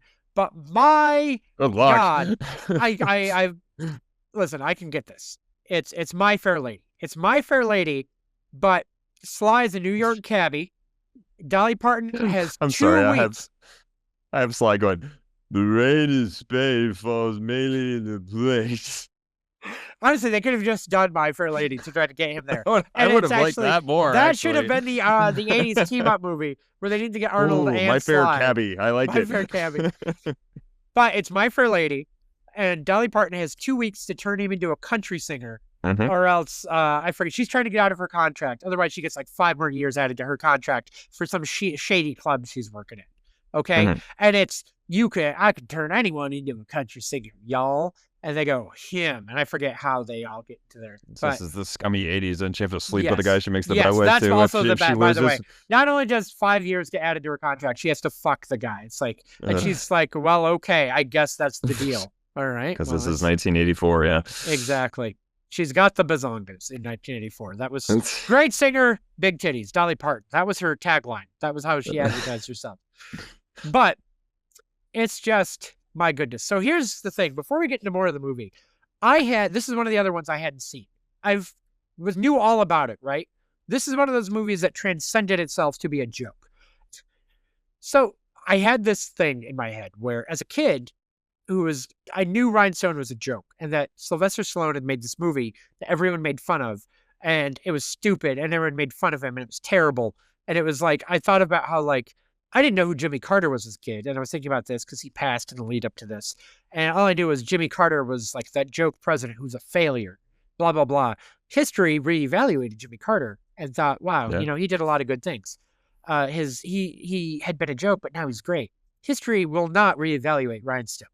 History will not be kind to Rhinestone. It will validate it, if anything else. Yes. So this movie is impossible to. You cannot stream it anywhere officially. It is out of print on Blu-ray and DVD. I wonder if Sly had a hand in that. I have found pieces of it. I think I managed to watch about 70% of this movie. And I have stories, I have things, but here's the deal. I don't know what kind of copyright hit we'll have to deal with. I don't know what we will deal with here, but we cannot do this without just listening to some of this fucking music. There's no way to give you Rhinestone without being like, I'm sorry, you have to hear some of this. And that's just the way it's going to have to be. So get ready for your ears, Randy. I've put together, how long is this? I put together a 90-second, 1 minute, 20-second Sly Stallone in Rhinestone supercut. I will pause possibly periodically. Oh, the first scene. Before, the bet's been made. And she goes, I'm going to turn you into a country singer. And he goes, I can't do country. I'm a rock and roll type of guy.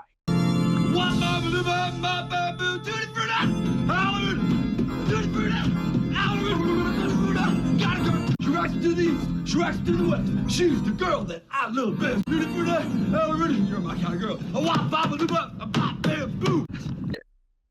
So, fantastic.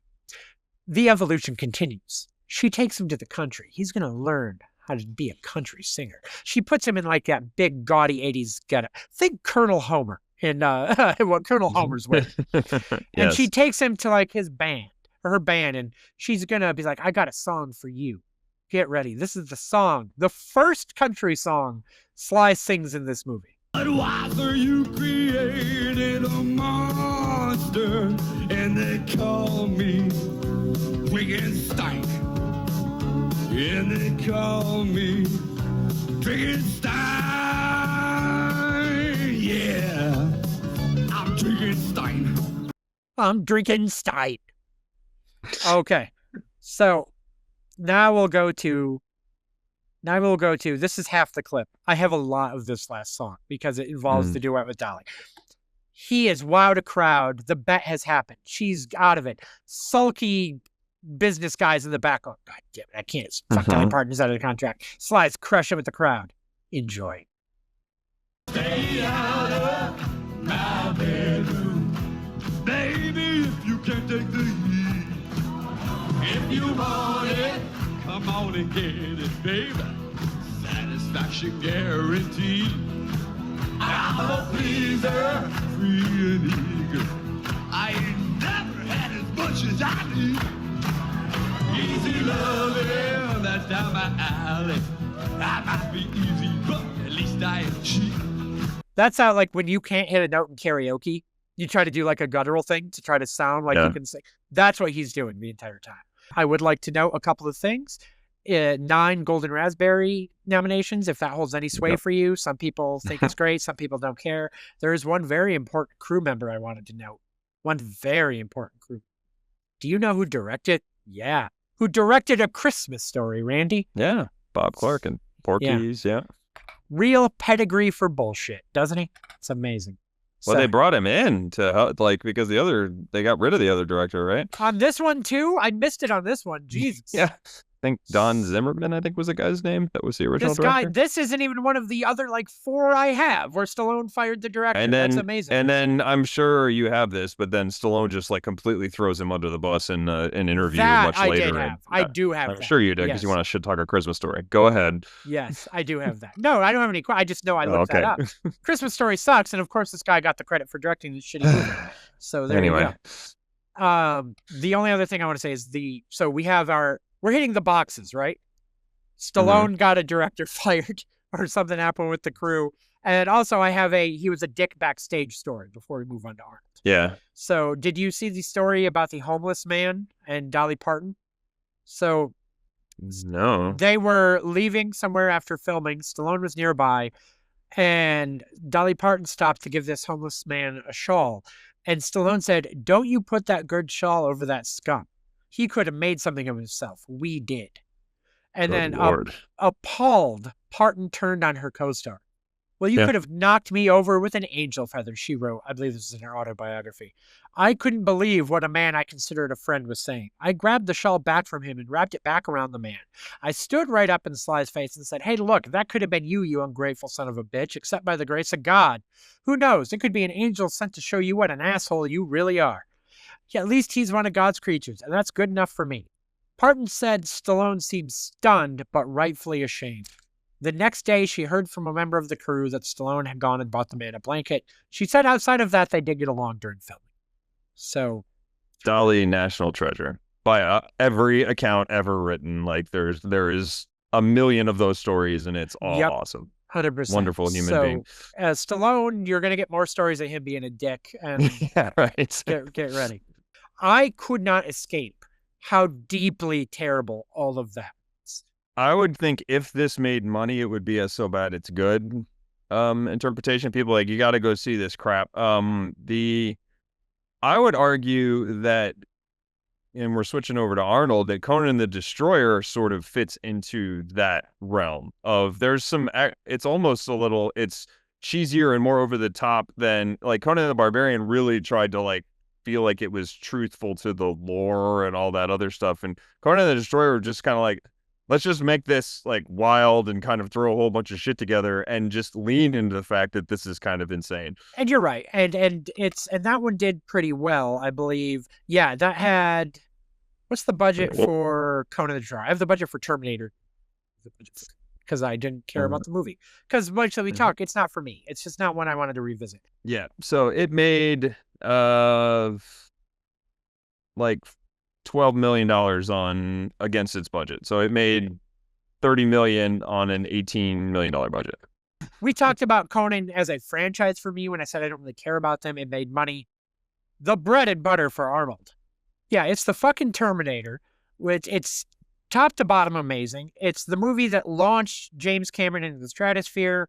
He had one movie before this, which I hadn't seen, but apparently I think it had to do somewhat well for him to be able to forget the Terminator, which was Piranha 2: The Spawning, the original Piranha, directed by Joe Dante. What a pedigree in Piranha films.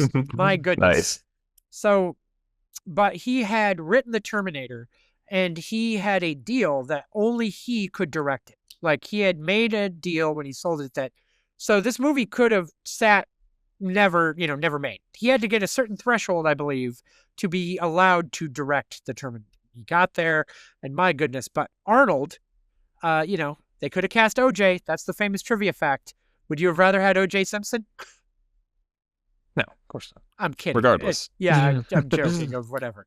But how good is Arnold in this? They use him the way he's supposed to be used. The fact that Cameron didn't want Arnold. Arnold was like, really, I think this, please give me a crack. And then he's won over because he sees the appeal. He gets it because Cameron is a visionary. Whatever else he becomes, a little bit of a douche. But what else can you say? This is one of those ones where I feel like we could either go all day or not at all because it's all been said. It's amazing. One of the best things you could say about it is you could turn it on right now and just be wowed by it.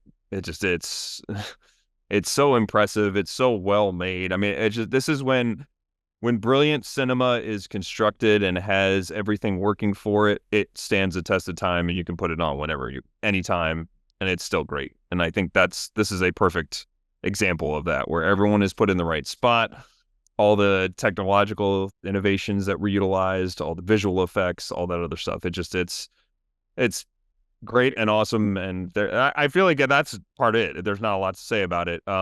This would win Arnold pretty much every year. I would be curious to see something that would have to knock him off of this, right? Like, just what kind of movie would, from any other actor, not just Sly. There are other actors, but from Sly, I can't think of anything in the 80s. At maybe Rocky IV, but that's almost camp fun. But we'll get there. Yeah, so, This is so good. I don't know if you have any stuff about Terminator that's fun to say. I know we've said a bunch of a couple little things, just like the fact that no one expected this. No one thought this would be anything. No one was planning this to be anything. It had a $6 million budget, single digit, and it grossed $78 million in 1984. Like, my goodness, no one thought this was going to be anything. No one gave two shits. But no, I don't really have a lot of other trivia on this other than this does count towards Bill Paxton being the only person to be killed by a Terminator, the Alien, and the Predator. This was the first one. Bill Paxton is killed by the Terminator as one of the street punks in this movie. So producer Dino De Laurentiis, pretty legendary producer, did a lot with Arnold, kind of did a lot of his early movies, delayed filming on this. It was supposed to film earlier in 1983, but he picked up the option for Conan that made Conan the Destroyer get filmed first. And so they did Conan the Destroyer, then this. And that is one of the first things I'll note with something that's going to come up later that had Arnold break off from working with De Laurentiis moving forward in the 80s. Note this as one of the first things that pissed Arnold off, because Arnold was going to film the Terminator, and he was like, actually, I want you to film Conan first, and I got dibs on you because of the contract. He's like, you fucker.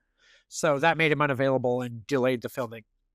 During that waiting period, though, Cameron wrote the first script to Rambo First Blood Part 2, so weird, which is coming later, and we'll talk about that then.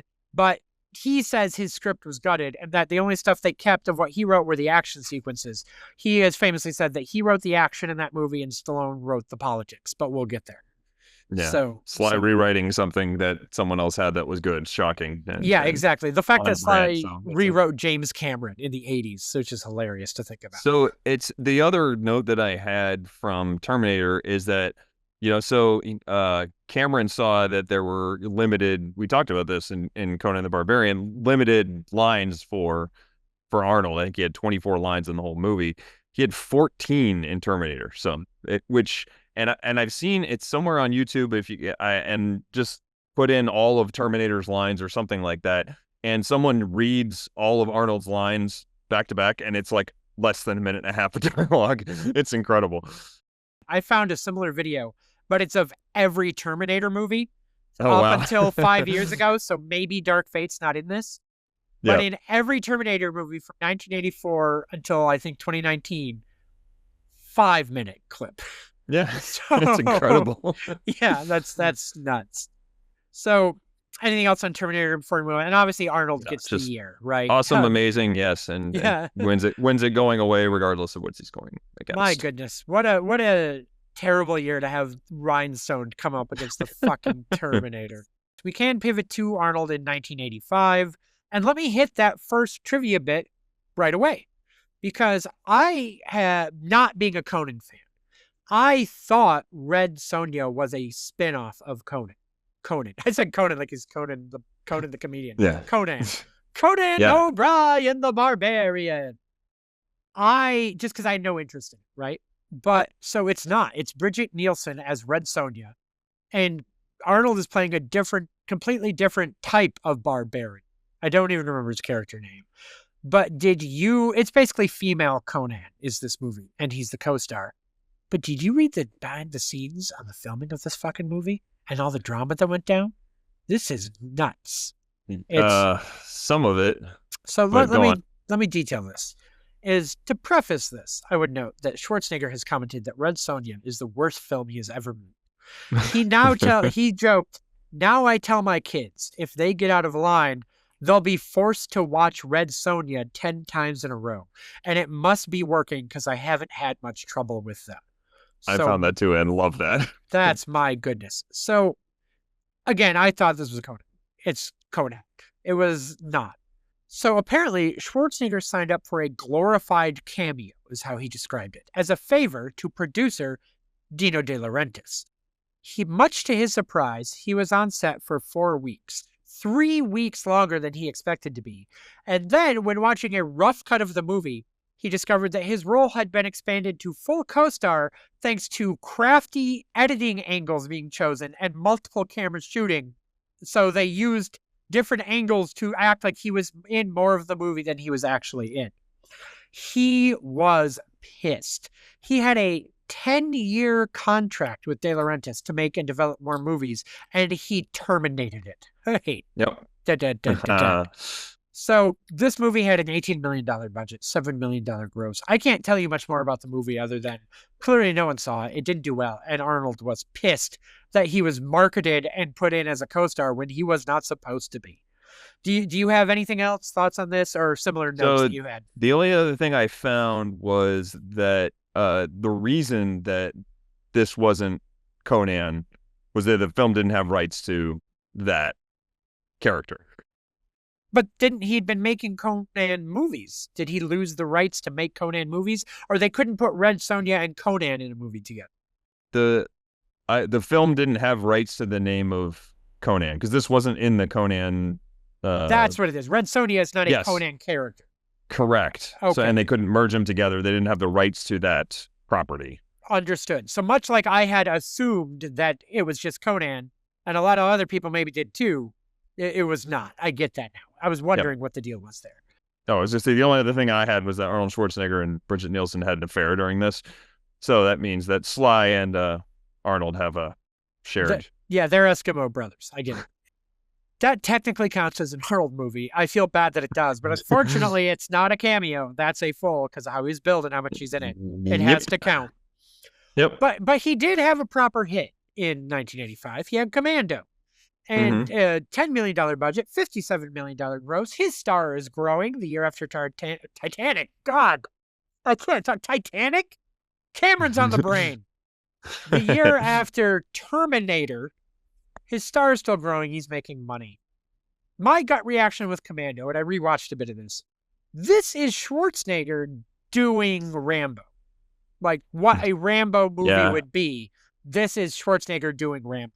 Is that accurate in your mind? I think that's a good interpretation of it for sure, like a good representation of it. I went back and watched like some YouTube clips of this, and I conflate stuff from this with Predator a whole bunch, and almost all of the good stuff that I remember is from Predator. So this is not a bad movie, but this is a whatever movie. I found myself being like, okay, it's Arnold in fatigues and trying to beat up some shit. I don't feel like the movie is as memorable as the poster. I feel like the poster people remember more than anything in the movie. which is just him in those fatigues that you're talking about. It's him looking like a badass. We can pivot over to Mr. Sylvester Stallone in 1985. What do you got? The one thing I will say, and I guess this was a little bit in Terminator, but almost more unintentionally so, that the lines that Arnold was saying were very quotable, and then almost somewhat to comedic effect, but they were more just, they were his robotic lines. This seems to be one of the first instances where there's some real cheesy shit in here that Arnold just leans completely into. So this starts to bring that into Arnold's repertoire, and he uses that a lot in the upcoming movies. You're right. You think about that scene on the plane where he escapes the guy that's like trying to escort him to the cartel guy or whatever, and he breaks his neck on the plane and puts a blanket on him, and he looks up at the stewardess and he goes, "Don't bother my friend. He is dead tired." And it's like, oh.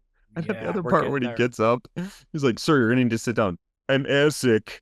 Yes. I don't know. That almost makes me laugh. You're right. This is everything we said about the movie being mid-tier is accurate, but it does start something. You are correct. It has. You are correct. Yeah. So now we will pivot over to Mr. Sylvester Stallone. And you think about what we talked about for 83 and 84. Deeply terrible for his career were 83 and 84. Mm-hmm. So this really does come back to, you had mentioned go back to the well. You had mentioned off the top. You go with the girl who brought you to the dance. And he puts out 2 movies this year, and they are mega hits. And just like the last time he had mega hits, they are a Rocky movie and a Rambo movie. Just like in 82, in 85, he's got a Rocky movie and a Rambo movie. And just like in 82, I like the Rocky movie a hell of a lot more than I like the Rambo movie. So yeah, I would agree. We'll do the same thing. $25 million budget, $300 million gross for Rambo First, the very confusingly named Rambo First Blood Part 2. Right. So I know the plot of this movie extremely well, but not because of how many times I've seen this movie, but because of how many times I've seen the movie Hot Shots Part 2. So where it is basically the plot of this film. In 1985, it became the first Hollywood blockbuster to be released in China, holding the record for the largest number of tickets sold for an American film until 2018. The way I described this movie, because think about what we said about the first movie. It is much more emotional, much more serious, much more dramatic. Tell me, I have a sum up that I have in mind, but I want to hear, I'm rambling a lot. Randy, how would you describe the differences between Rambo 2 and First Blood? Well, this leans completely into the persona, the caricature that we're thinking of Rambo, in my opinion. So this is popcorn violence. That's what I would call it. Ooh, that's a great term. I like that a lot. Did you come up with that? Is that a thing? Can you copyright that? Oh, I should. Yeah, get that. Remember that. This is a verbal trademark, popcorn violence. Yeah. Randy can. For the plot, I summed it up as Rambo 2, Rambo did bad stuff, has trauma, should be dead, but we need to Suicide Squad him. So exactly. It's really fucked up because he's in prison off the top of this movie based off all the things he did in the first one.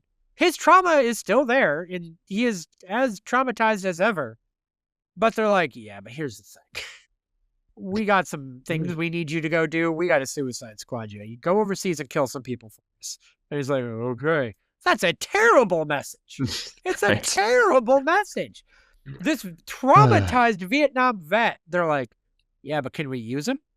But can we use him? And they do. Yeah. But he's going to kick some ass. And how? Yeah, my goodness. We already talked about the Cameron connection. Cameron did say it was quite different from First Blood, apart from the continuation of the Rambo character. First one was set in a small town. It had a very different social consciousness. Sure. It was a broad, this one he wanted to be like a broad stylized adventure. It was more violent in execution. But crazy, right? I don't know. I haven't watched this movie properly in a long time. I joked about the Hot Shots. I haven't either. Because I know the jungle and I know him going overseas, and it's the badass stuff of him coming out with, the knife and all. He's but there's a lot of iconic shots that I can recall that they parodied in Hot Shots too. But I don't know what else to say about this movie other than a lot of people loved it. We're making jokes about it now, but a Oh, lot of people loved this movie. It made bank. I don't want to belie the fact that this movie cleaned up. Like, people loved this movie. I think this was as much as we say of the times when there is no internet gossip, there is no buzz from that type of thing. This may be one of those where it was just this great action movie and people went to see it, and then people were just like, oh my God, you got to go see Rambo First Blood Part 2. And then it Yep. just kind of kept building that way, where just everybody had to go see it because it was and this was in the time frame of just the big shoot 'em up, or, in this case, cut 'em up, or Yeah, no, exactly. action movies. Arrow him up? Does he use the arrow in this one still? It's good. Arrow him up. But no, you're absolutely right. And I would note, I said that it was a $25 million budget, $300 million gross. You'll remember Rhinestone had a $28 million budget and grossed $21 million. Just So and Rocky 4 coming up also has a $28 million budget and also grossed $300 million. Both of these movies grossed $300 million this year alone. Like, my God. Do you have anything else you want to say about Rambo before we move on to Rocky? Because I know we both like Rocky way more. It's just I'm doing my very brief calculation here. Good Lord. So, by the way, 300 million in 1985 dollars is almost 900 million today. So, And he did that twice. Twice. Close to $2 billion in box office in that year. So he is, whatever else, in my mind, when you have a year like this, people could joke about Rhinestone, and that's what it becomes, is that footnote joke at this point. Like, can you believe he did that? Anyway, what a badass. Look at this. It's not a career ruiner, right? You've rebounded, you've done this. I will note that Dolph Lundgren was apparently initially signed as a Russian lieutenant colonel in this film, but when Sly realized it's the same guy who's going to be in Rocky 4, they bought out the contract so that he wasn't in both movies. And no one else could be Drago, realistically. So, Rocky 4. This is peak 80s, just everything. When you think of an 80s movie, the glitz, the overindulgence, the soundtrack, the style of shooting, the style of acting, the costuming, everything about it. Is this, if people say, I need to watch an 80s movie, is this the first one you put on? Like, this is an 80s film. Yeah, I would have to think. But yeah, it's certainly up there to showcase pretty much everything. And then you also have the, because the good guy wins in the end. Yep. And also it's peak Cold War. It's that 80s. Like, it is, Reagan is in his What are you talking about? Rocky won the Cold War. You're right. You're right. He does win the Cold War in this one. You're right. Everything was fallout after this. This is Reagan's second term. This is peak America first. This is this is that terrible era that other guy wants to come back around and say great again. This is what he's thinking of in his mind. He's playing Rocky 4 in his head, unfortunately. That plus the 50s with the races. But anyway, that's another thing. Sure. So look no further than Apollo's in the exhibition match coming into James Brown's Living in America. I mean, come on. I have watched that scene of him dancing around in that, like, I've watched just the entrance to that more times than anything else in this movie. It is breathtakingly fun. It is so much fun. And it does help that Apollo gets fucking murdered a scene later. It does really help that contrast. I do think it's weird that, once again, I think they would come to regret killing Apollo, much like they probably regretted killing Mickey, especially when they made the later movies. They would regret killing Apollo. But then again, can you do Creed with Apollo had to be dead to make the Creed movies? So what am I saying? I don't know. Let me rephrase. They would regret killing Apollo when it comes to the later Rocky direct sequels. When they do the spin-off Creed, they were like, hey, we got this idea because fucking Apollo's dead. Yeah, I mean, Rocky Balboa would have been a lot better with Apollo in it, for sure. And it would have worked because they had to have Apollo's trainer, Duke, come back and train Rocky. That same role could have been Apollo, and that movie doesn't lose any of its message, I think. Yeah, sure. So that would have been, and it would have been a more fun, engaging cameo bit than just being Duke. So, but well. As this movie tells us, there's no easy way out. There's no shortcut home. That's true. Oh man, the montages, the music, the credits, everything is just That- happy birthday, Polly. Do do do do do do do do do do. That scene with the robot. Just there's randomly a robot for no reason that adds nothing to the plot. That adds nothing to this movie other than that Polly suddenly has a robot, and there's a brief musical interlude where the robot comes up and it speaks in computer voice. It goes, "Happy birthday, Polly." Do, do, do, do, do. Bum, bum, bum, bum, bum, bum, bum, bum, bum, bum, bum. And then it just drives off. And even Polly in the movie, like all of this, goes, "What the hell was that?" So I will say, so this is I don't know what the word is, but growing up in a small rural suburban environment like you do, we watched, I mean, the Rocky movies were my high school basketball teams like bring together thing. If we would have, team dinner nights or, like team get-togethers, we would watch all the Rocky movies. Our pep band would play Eye of the Tiger, and that's how we ran out on the court. Like it would just, I don't know, we were always identified Rocky for some reason. But I have done I had a like shitty late 80s Sentra with a stick shift.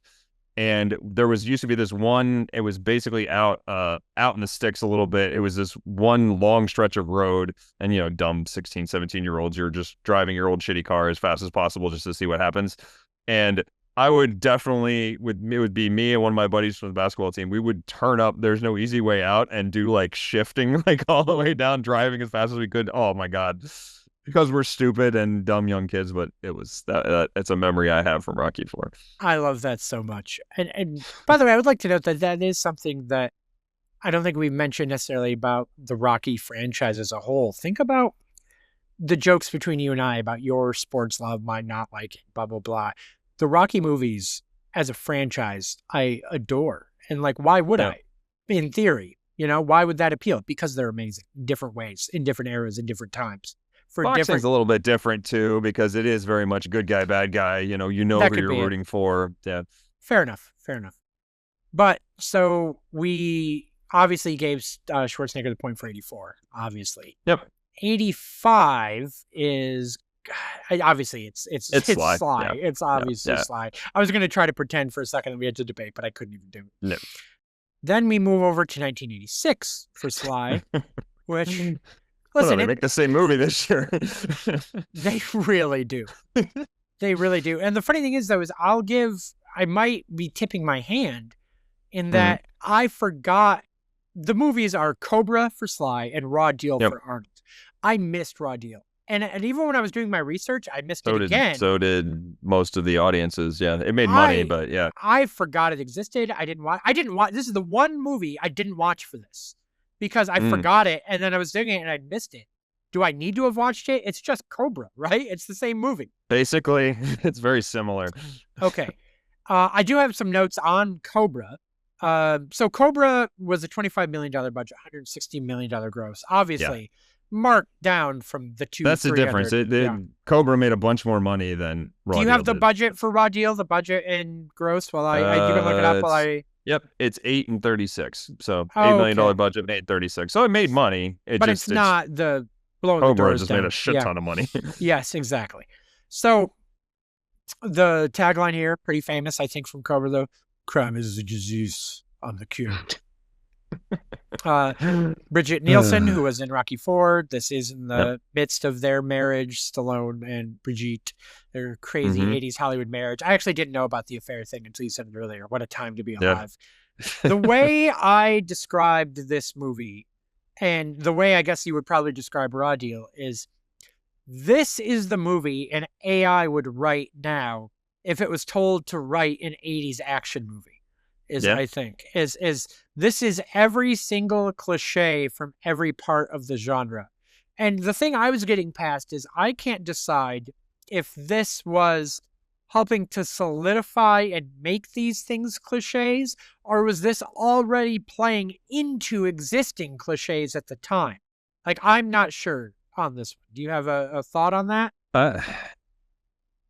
I think it just furthered the existing cliches. How about that? Yeah, so it wasn't playing into, it wasn't already people looking at this and eye rolling. It was, we're eye rolling now, but it was playing into it and building it still at that.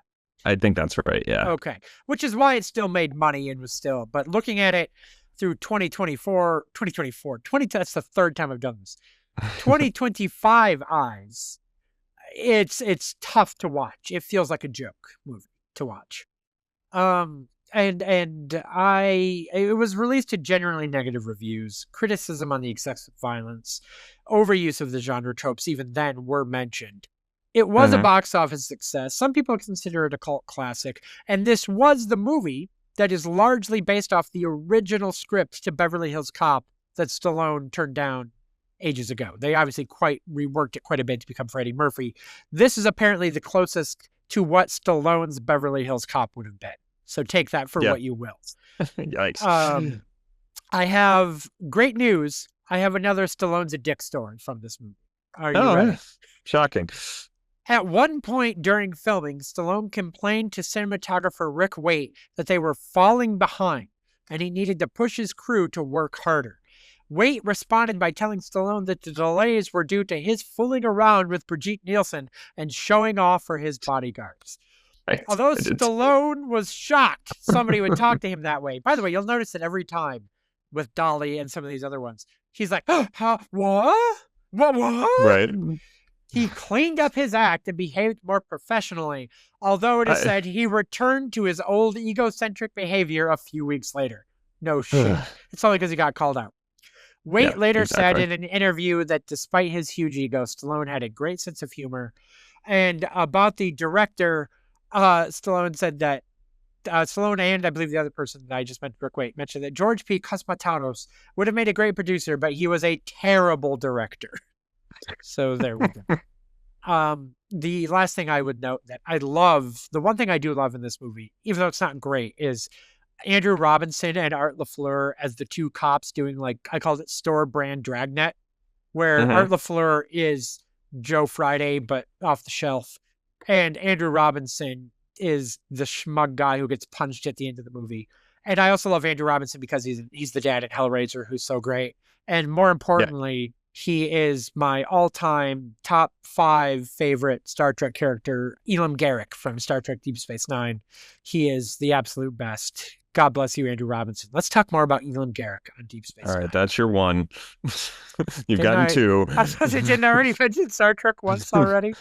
1 per hour, maybe a lot. Maybe, but, okay, great. We'll see how we edit this together. But I have one note on this movie. Please, but, please.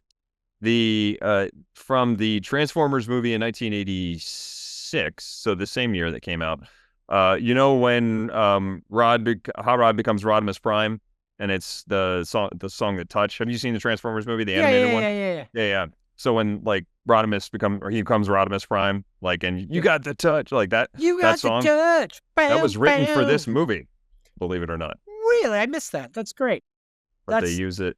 They didn't use it in that, and used it in. I was about to say I hadn't rewatched. rewatched. It's a great point. It's a huge point in that movie. So it was. I was going to ask. I had double checked. It wasn't used in both. It was only used in Transformers. No. Okay, got written for it. Gotcha. So let's talk about the year.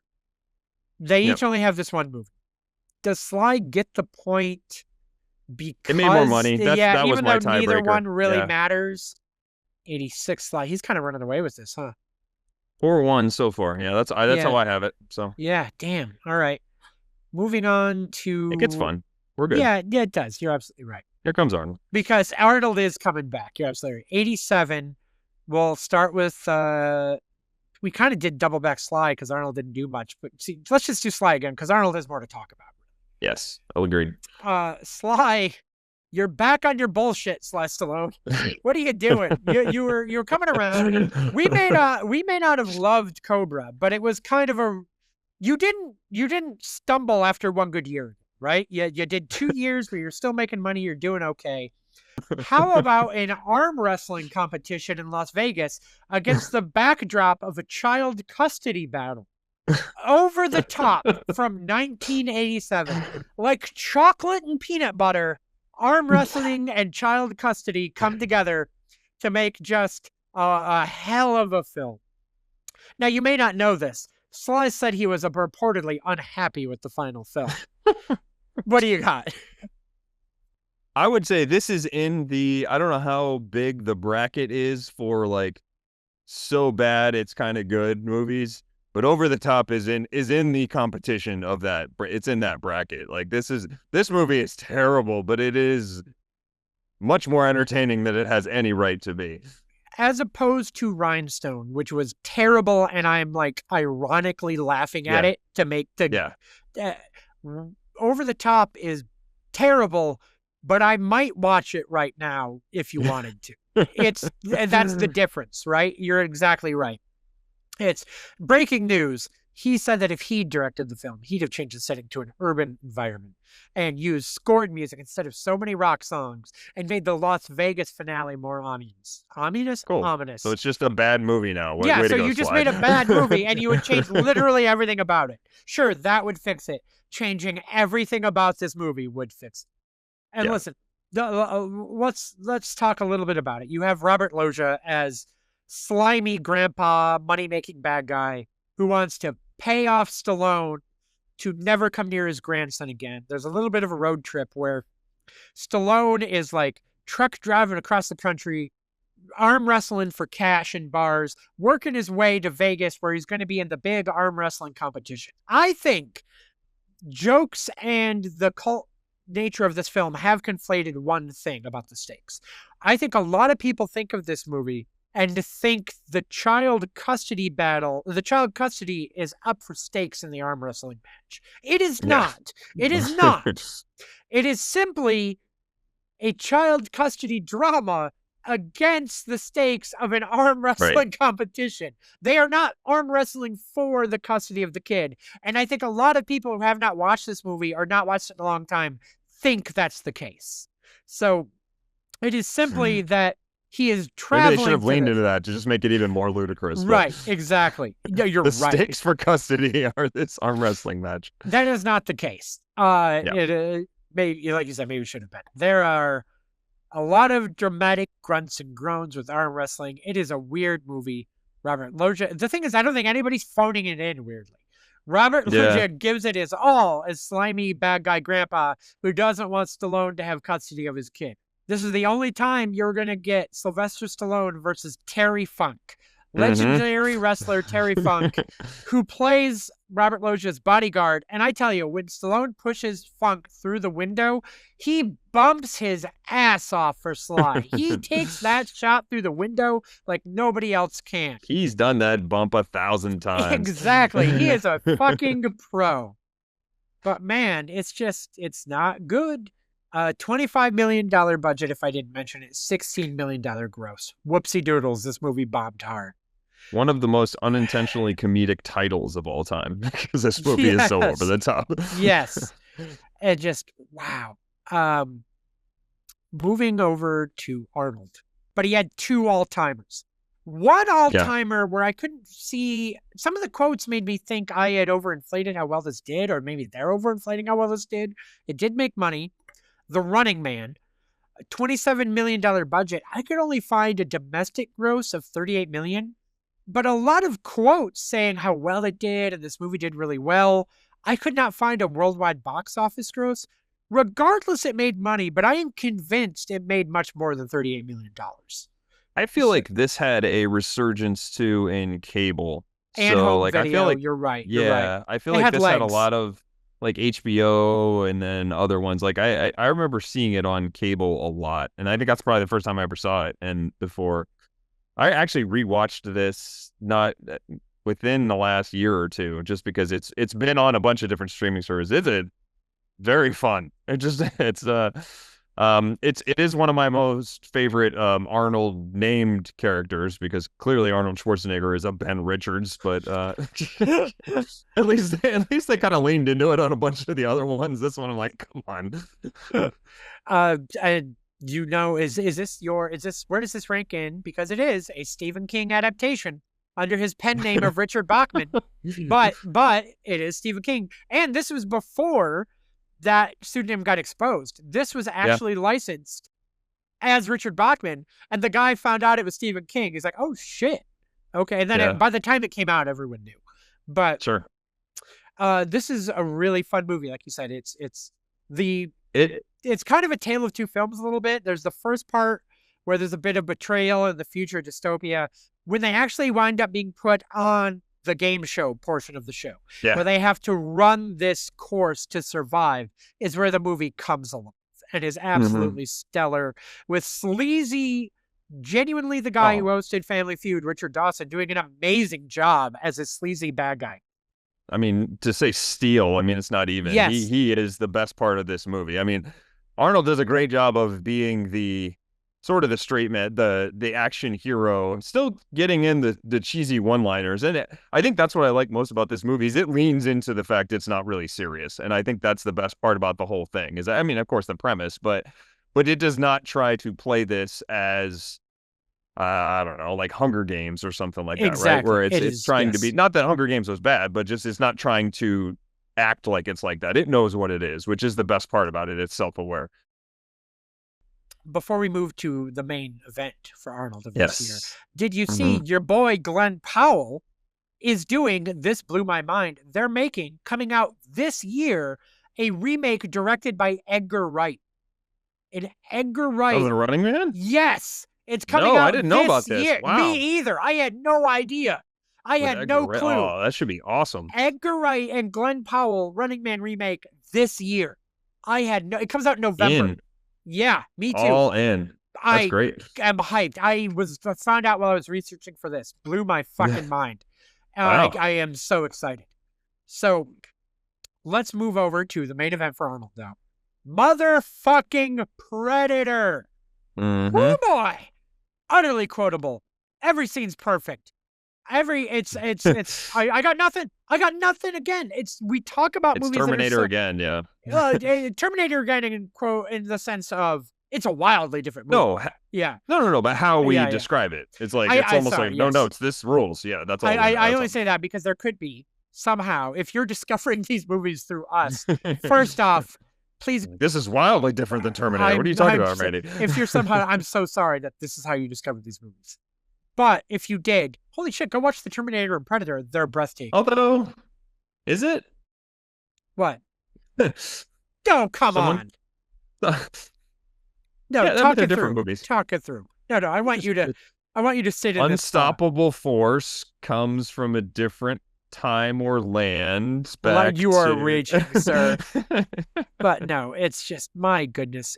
I am reaching. No, it's okay. I respect you. You did your best. You tried, and I respect that. It's just where it is and I will give you this, is it's a small cast, self-contained adventure narrative, right?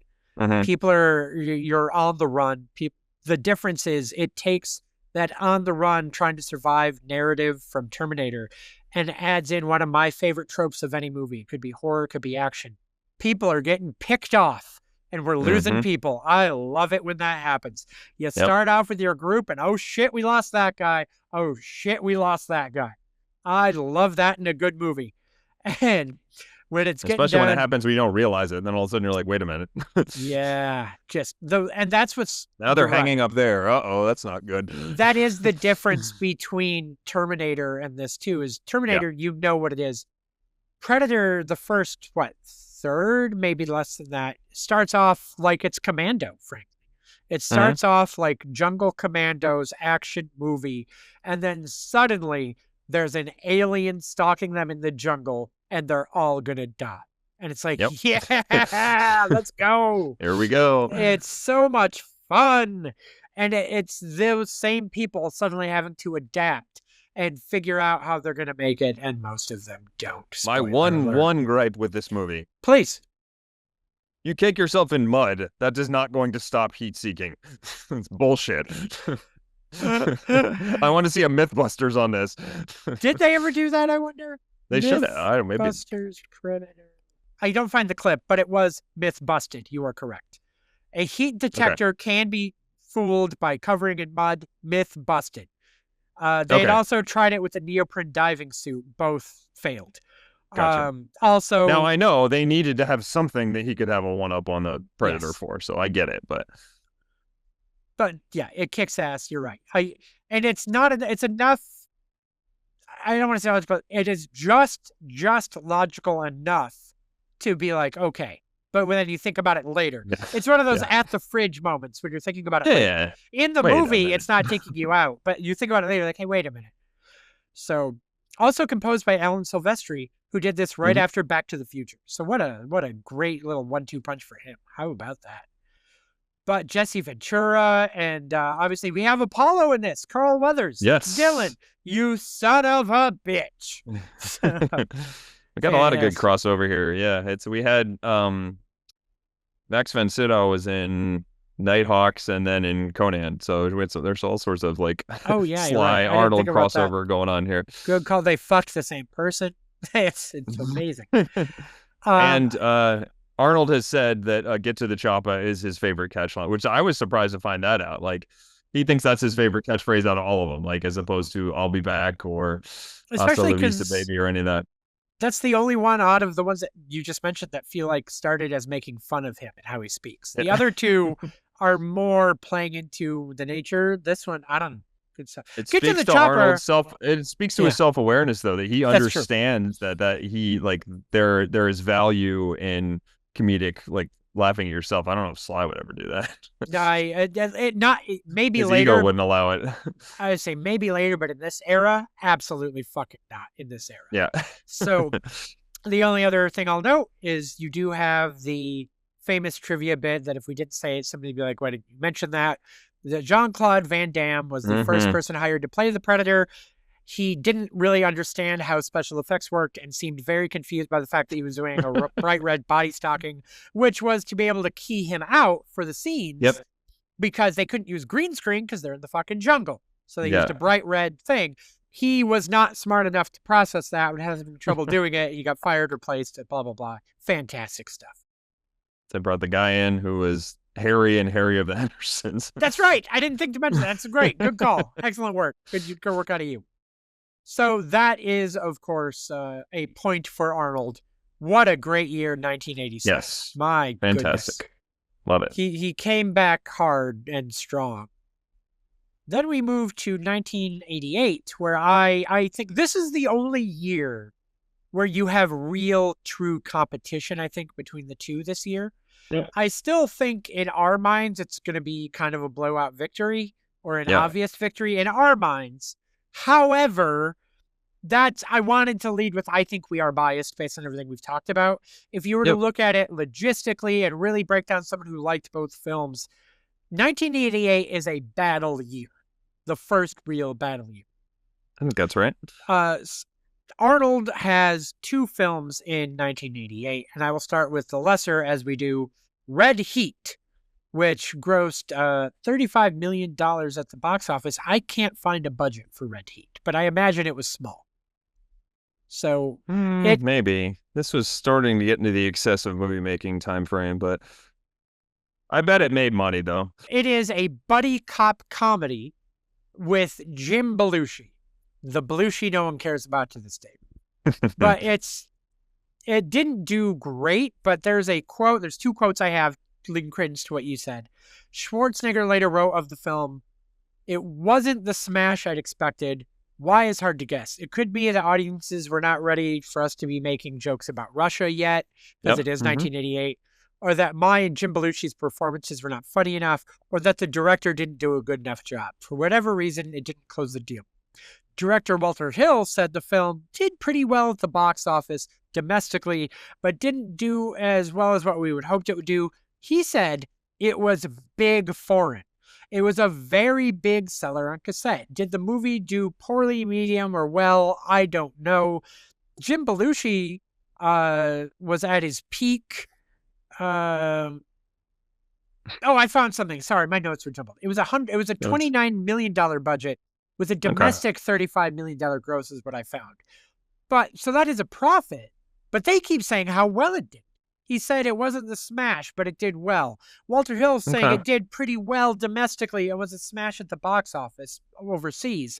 I can't find numbers, but by all accounts, it did okay, but that's it. Would you say? Yeah, I think so. And then I believe was fairly well reviewed too. I Was think it? people Okay. I was like having a lot of trouble with this. Roger Ebert gave it 3 out of 4 stars, which No shit. Wow. yeah, so that's if he's gonna do Okay. that, you know. He doesn't like a lot. Yeah. Do you Rotten have? Tomatoes has it at 70%. So I mean, yeah, it's doing fine. I have the budget, and because we've already talked about the movie, I don't have it handy. Do you have the for Twins, the next Arnold movie, which was a slam bang hit, $18 million budget, $216 million Yeah. gross. Ivan Reitman directed, co-starring Danny DeVito. In our audio archives, audio only, we did an Ivan Reitman IMDb breakdown where we went through every one of his directing credits. We've talked a lot about this movie in the past, so we don't need to rehash a lot of that. But if you want to go listen to that, find the Ivan Reitman episode. But do you have, I don't remember the reviews for Twins. People loved Twins, right? Everybody loved Twins. Siskel and Ebert loved Twins, 2 thumbs up, all that good stuff. Do you have that handy as well? I'm sorry for putting you on the spot. I don't, but I can certainly double check it. But I thought, like you said, it was very similar that everybody just was, oh wow, okay. No, it's just pulling up Rotten Tomatoes, 42%. For That Twins? surprises me. Or Yeah. for Twins? Wow. Twins was a smash hit, and I Twins. love Twins. Twins is hilarious. It was a hit, but I almost felt like it wasn't well reviewed. It was a hit despite what the critics thought. But not like, I don't know what people were expecting from it. That's the thing that surprises me, because I think it's just it's great execution, and putting DeVito opposite him is brilliant casting. I mean, it works so well with him. And this is height of his powers, 80s DeVito also. Obviously, he would go on to have a second lifestyle career doing other things. But he had been directing, and he was off the sitcoms, and he was doing movies. I feel like people today who only know Danny DeVito through Always Sunny in Philadelphia forget that he came onto that show because he was a massive star to help that show. And in the 80s, in this time frame, the concept of teaming up Arnold and Danny DeVito was a box office draw of an idea. It was a hilarious idea. And with Ivan Reitman coming off of Ghostbusters, had he done, I forget, because we did that episode ages ago, if he had done something between this and Ghostbusters. But this is, everything is clicking. This movie made money. People wanted to see this. I can tell where we're probably going to go for the year. Maybe we come up with something here and we're completely surprising ourselves. But I want to know that when we probably give Schwarzenegger the point for this year, it's not for lack of trying from Sly on this one. He made a movie that did well. It didn't do as well. He made Rambo 3.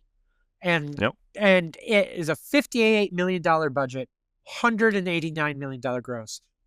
That's indicative of a lot, right? People still love Rambo. They do, but look at the numbers. $300 million for the last one. Yeah. On a $25 million budget. He doubled the budget and he halved the gross. So you're making a lot of money, but it says a lot about where he's going as an actor. And that will continue on the next couple that we hit after this.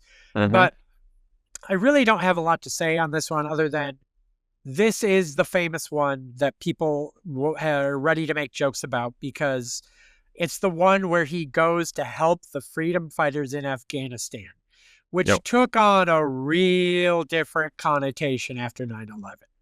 And so there is a caption at the end of the movie that reads, "This film is dedicated to the gallant people of Afghanistan." And I don't want to crack jokes about global politics and the world and people. I will acknowledge that is awkward after the last 25 years of world history. That is a tough thing. And a bit surprising they haven't removed it, but I have a little thing about that. Okay, There's an urban legend that was altered. That the original that this is not true. There is plenty of evidence that is what it said, what it's always said, it will only say. But there is a urban legend that it was originally to the brave Mujahideen fighters of Afghanistan, because they are the ones that, for the most part, to some extent, became the Taliban years later. This urban legend has been pretty well disproven, and it has always just said to the gallant people of Afghanistan. And I won't crack further jokes, but it is a awkward thing that does need to be addressed because history isn't kind for that. But hey, great news. We have an alert. You ready? Ding, ding, ding. Sly got another director fired. Ba, ba, ba, da, da, da, ba, da, Well ba, ba, done. ba.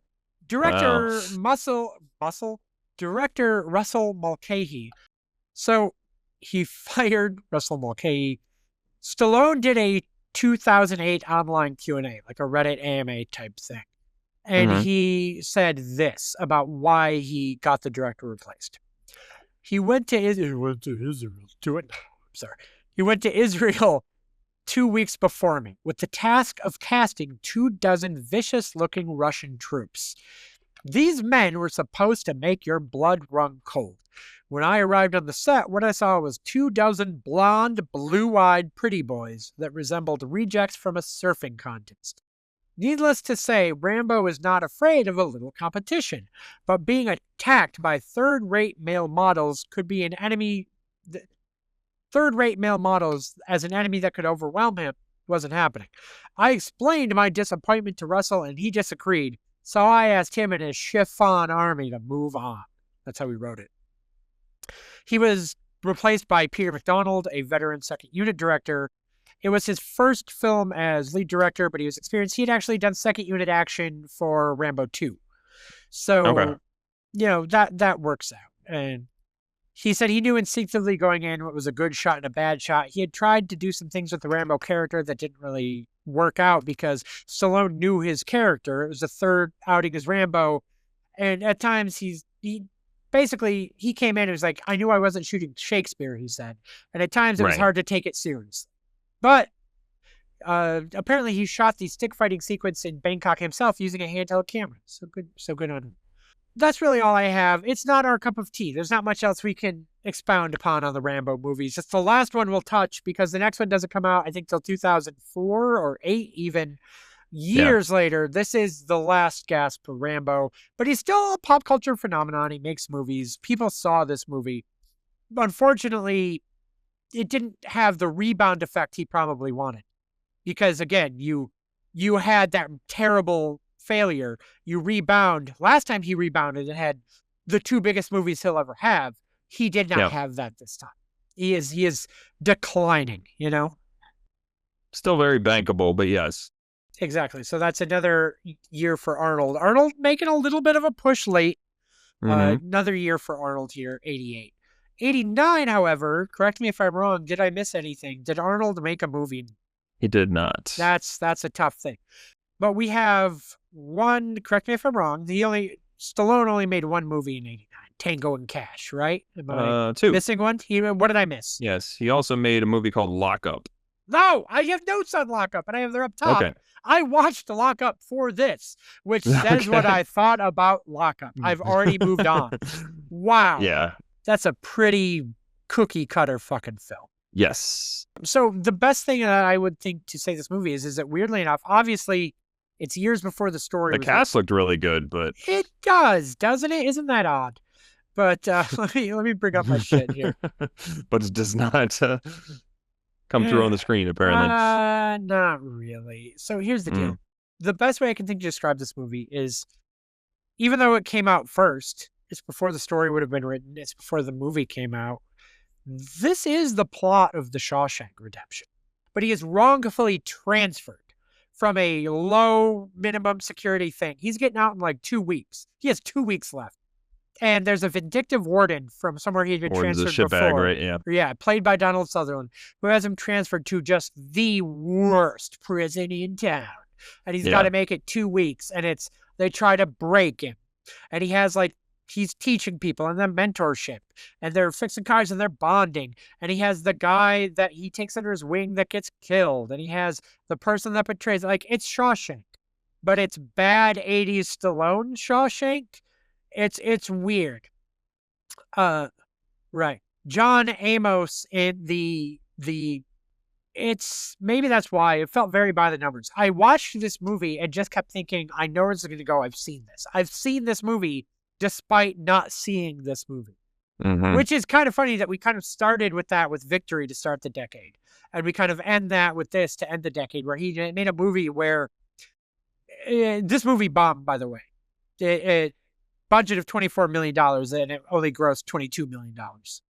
I wanted to give it time, but it really shows the decline of Stallone. This is him marketing himself as a Stallone movie. Tango and Cash, by the way, I just had to stop myself because researching this, one of my notes I did, and it's going to happen while we're doing this. I have had to stop myself from saying Turner and Hooch about 10 fucking times already. Yeah.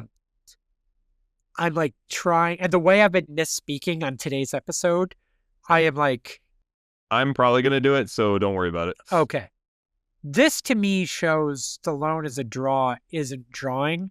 The draw to Tango and Cash is Stallone's played out formula being teamed up with the charismatic love of Kurt Russell, who is currently a star that we're liking. It's like, oh, what's that going to be? I want to see how that plays out.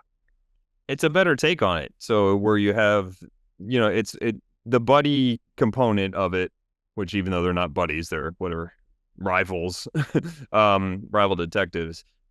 It works so much better when you have someone else to play off of or someone else to, tag team it to make it, do both. Whereas you're doing it all yourself, it really seems one note after a while with Stallone's stuff specifically, because just like, oh, you're going to take down everybody against all odds again. Great.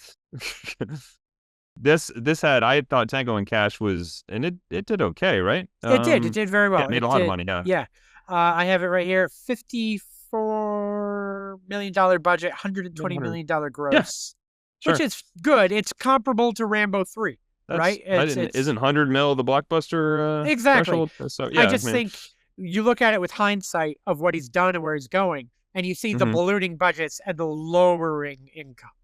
Correct. He's still making hits here enough. He's off. He's good enough now where he's offsetting every disaster with a hit, so people are still letting him make movies. Surrounded himself with some fun people in this one too. I think there have been more bit parts in the other movies he had, whereas this one does a nice job. Not just Kurt Russell, but Jack Palance is the bad guy. Like there's just a bunch of there's good stuff around it that maybe just his ego got, well, probably not, I don't know, lessened, or he just understood the value in it. It's interesting too, because is this not plot wise, but is this Tango and Cash the movie Schwarzenegger wanted Red Heat to be in theory? The buddy cop, team up thing, because Red Heat was the year before. Tango and Cash is this year, and it's a lot better. Maybe, but I think this is more.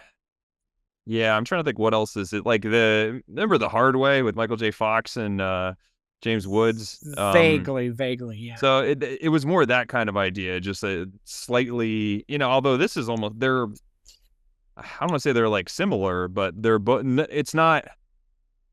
The difference, I think, was the physical specimen from Russia, and then the wisecracking street smart cop. Like that was more like what Red Heat was, where it was a little bit not mismatched, but you have one component you're good at, you have one component you're good at, we'll work together. Rush Hour, like that. That ends up being stuff like that. Same formula. Whereas this, I think, was more two people that don't like each other, but are both very proficient at what they do and find ways to come together for the common goal. Last thing I'll note for this one, I have an original thing. You'll never see this coming. Oh, wait, hang on. What's that noise? I think we have an alert for this. Oh, the original director was fired. Sylvester Stallone didn't take over this time. But this time, the blame seems to be placed on legendarily insane producer John Peters. He of the Spider story with Superman and Kevin Smith. He, who was Barbra Streisand's hairdresser and somehow became a producer. I've never heard a good John Peters story. Well, let me say that. They're all good. I've never heard a flattering John Peters story. Behind the scenes problems, including filming, script changes, later constant cuts and re-editing of the movie were so big and bad that one of the more experienced crew members said in an interview, I believe, was this to Premiere Magazine, I think? I was looking it up. This was the worst organized, most poorly prepared film I've ever been on in my life. From the first day we started, no one knew what the hell anyone was doing. The same crew member would go on to mention some reasons why the director was fired. he found himself in over his head. There were scenes scheduled for 3 days that were so complicated they should have been scheduled for 6 or 7. They were trying to do a 22-week movie in 11 weeks.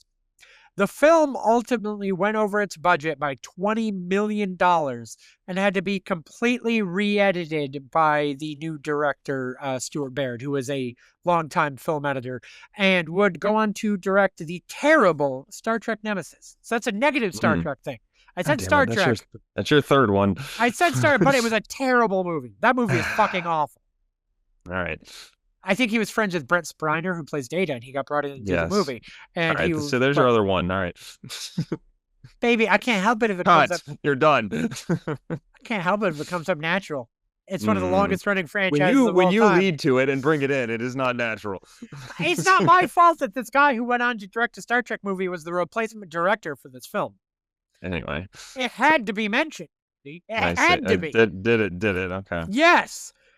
Anyway. I have a non-Star Trek related piece of trivia for this movie. Oh, do tell. This is the last movie to be released in theaters in the 1980s. Really? December 22nd, 1989. There were no movies in the 1980s released after this movie. That's really neat. I didn't know that. It's a fun one. That's really cool. That's, oh, neato. But whenever they saw it, do you think that they ended the year poorly or started the year poorly because Siskel and Ebert did not like this movie? Ebert called it a waste of valuable electricity. There's nothing here worth anyone's time. Wow. So you know. I would disagree with that. I don't think this is a terrible movie. I don't either, but man, they were pissed about it. 2 thumbs down. Remember, as we look at our decade, 80 and 83 are no points for any of them. No one made a movie in 80. Sly directed the sequel to Saturday Night Fever in 83. 81 was a gimme year for Sly. He made 2 good movies, but unopposed. he gets the point. Unopposed point. Sly also wins 82. Massive fucking year. That has Rocky 3, the first Rambo. But Arnold shows up on the board for the first time, really shows that he can be a real star, and he does the first Conan. We skip to 84, where it's all Arnold, baby, Terminator year. What are you going to say? You know, it is what it is. Then we go to 85, where it's Sly, and that is his rebound year, where he is, again, it's his biggest year of all time. He makes the next 2 movies. 82 again, just with more money. It's another Rocky, it's another Rambo with more money. It's insane. And then the next year is Sly, because, correct me if I'm wrong, one of these years, I lost my note, 85 or 86, Arnold didn't make a movie. Is 86 the other gimme year? Nope, 86 he made one. He made Raw Deal. It's just Cobra was a more lucrative version of that same movie. It's not that same movie, but similar movie. By the way, that ties into literally everything we said about Raw Deal. I forgot it again. I keep forgetting that movie exists. No one cares about Raw Deal. I'm like, oh, it's a gimme year. So Arnold does make a push, though, because 87 is Predator and The Running Man, and he comes back with 2. So we're now 4-2. Arnold holding strong, because the next year he has twins, and he's holding strong, and that's now 4-3 Arnold. Can he tie it up for the decade? Can they end the decade 4-4? Got to make a movie to do that, but yes, unfortunately not. Arnold ends at a 5-3 disadvantage for the decade. However, I think that number belies how big of a star he was becoming, how big he ended the decade versus where Sly ended the decade. The numbers don't tell the whole story here. Did Sly handily win the decade? Yes. Did he also get 2 gimme years? Yes. You take those gimme years away, and it's 3-3. So that's impressive. In reality, I think it's a tie. Yeah. But Sly technically wins the 80s. It is the stunning nature of cinema in the 1980s that also, I think it's from 84 on, he was nominated for Razzie for worst actor, sorry. Yeah. And I believe either won or was nominated for worst actor of the decade. in the Razzies. So like, it's amazing. You know And what? then yet he comes out ahead here and makes more money. It's just what a weird time the 80s were. We'll confirm that as we hit the 90s next week and we do our 90s battle, where I think things are going to be a lot different. Like a lot, not just for us, but like back and forth, who could do what. But you had to get to how they became megastars for those falls to happen. So with that, however, we will transition to the social media plugs. Do you know we have the social media? I should probably not mention TikTok. Or maybe I got to stay of execution. Maybe it's here. If TikTok's still here, go to the Way to These Guys Friends TikTok and the Mike Barcode, MikeBarcode TikTok. If not, what am I going to do? That's where I had my biggest following. I had like 125,000 followers on TikTok. I got nothing now. I'm nothing. All I have is you. God. This is all I have now. If you like the show, give us a like, give us a subscribe, leave us 5 stars on your platform of choice. Give us those sweet, sweet algorithmic indicators that you're out there and you like us. We love you for it. If you have an issue, send us an email, waytotheseguysfriends@gmail.com. If you really want, or if you want to suggest a topic or you have some ideas to discuss, we'd love to hear from you. We'd love to talk about it. It's more fun when people engage. Randy, any final thoughts? I don't think so. That wraps our whole thing up. So I will just say goodbye, everybody.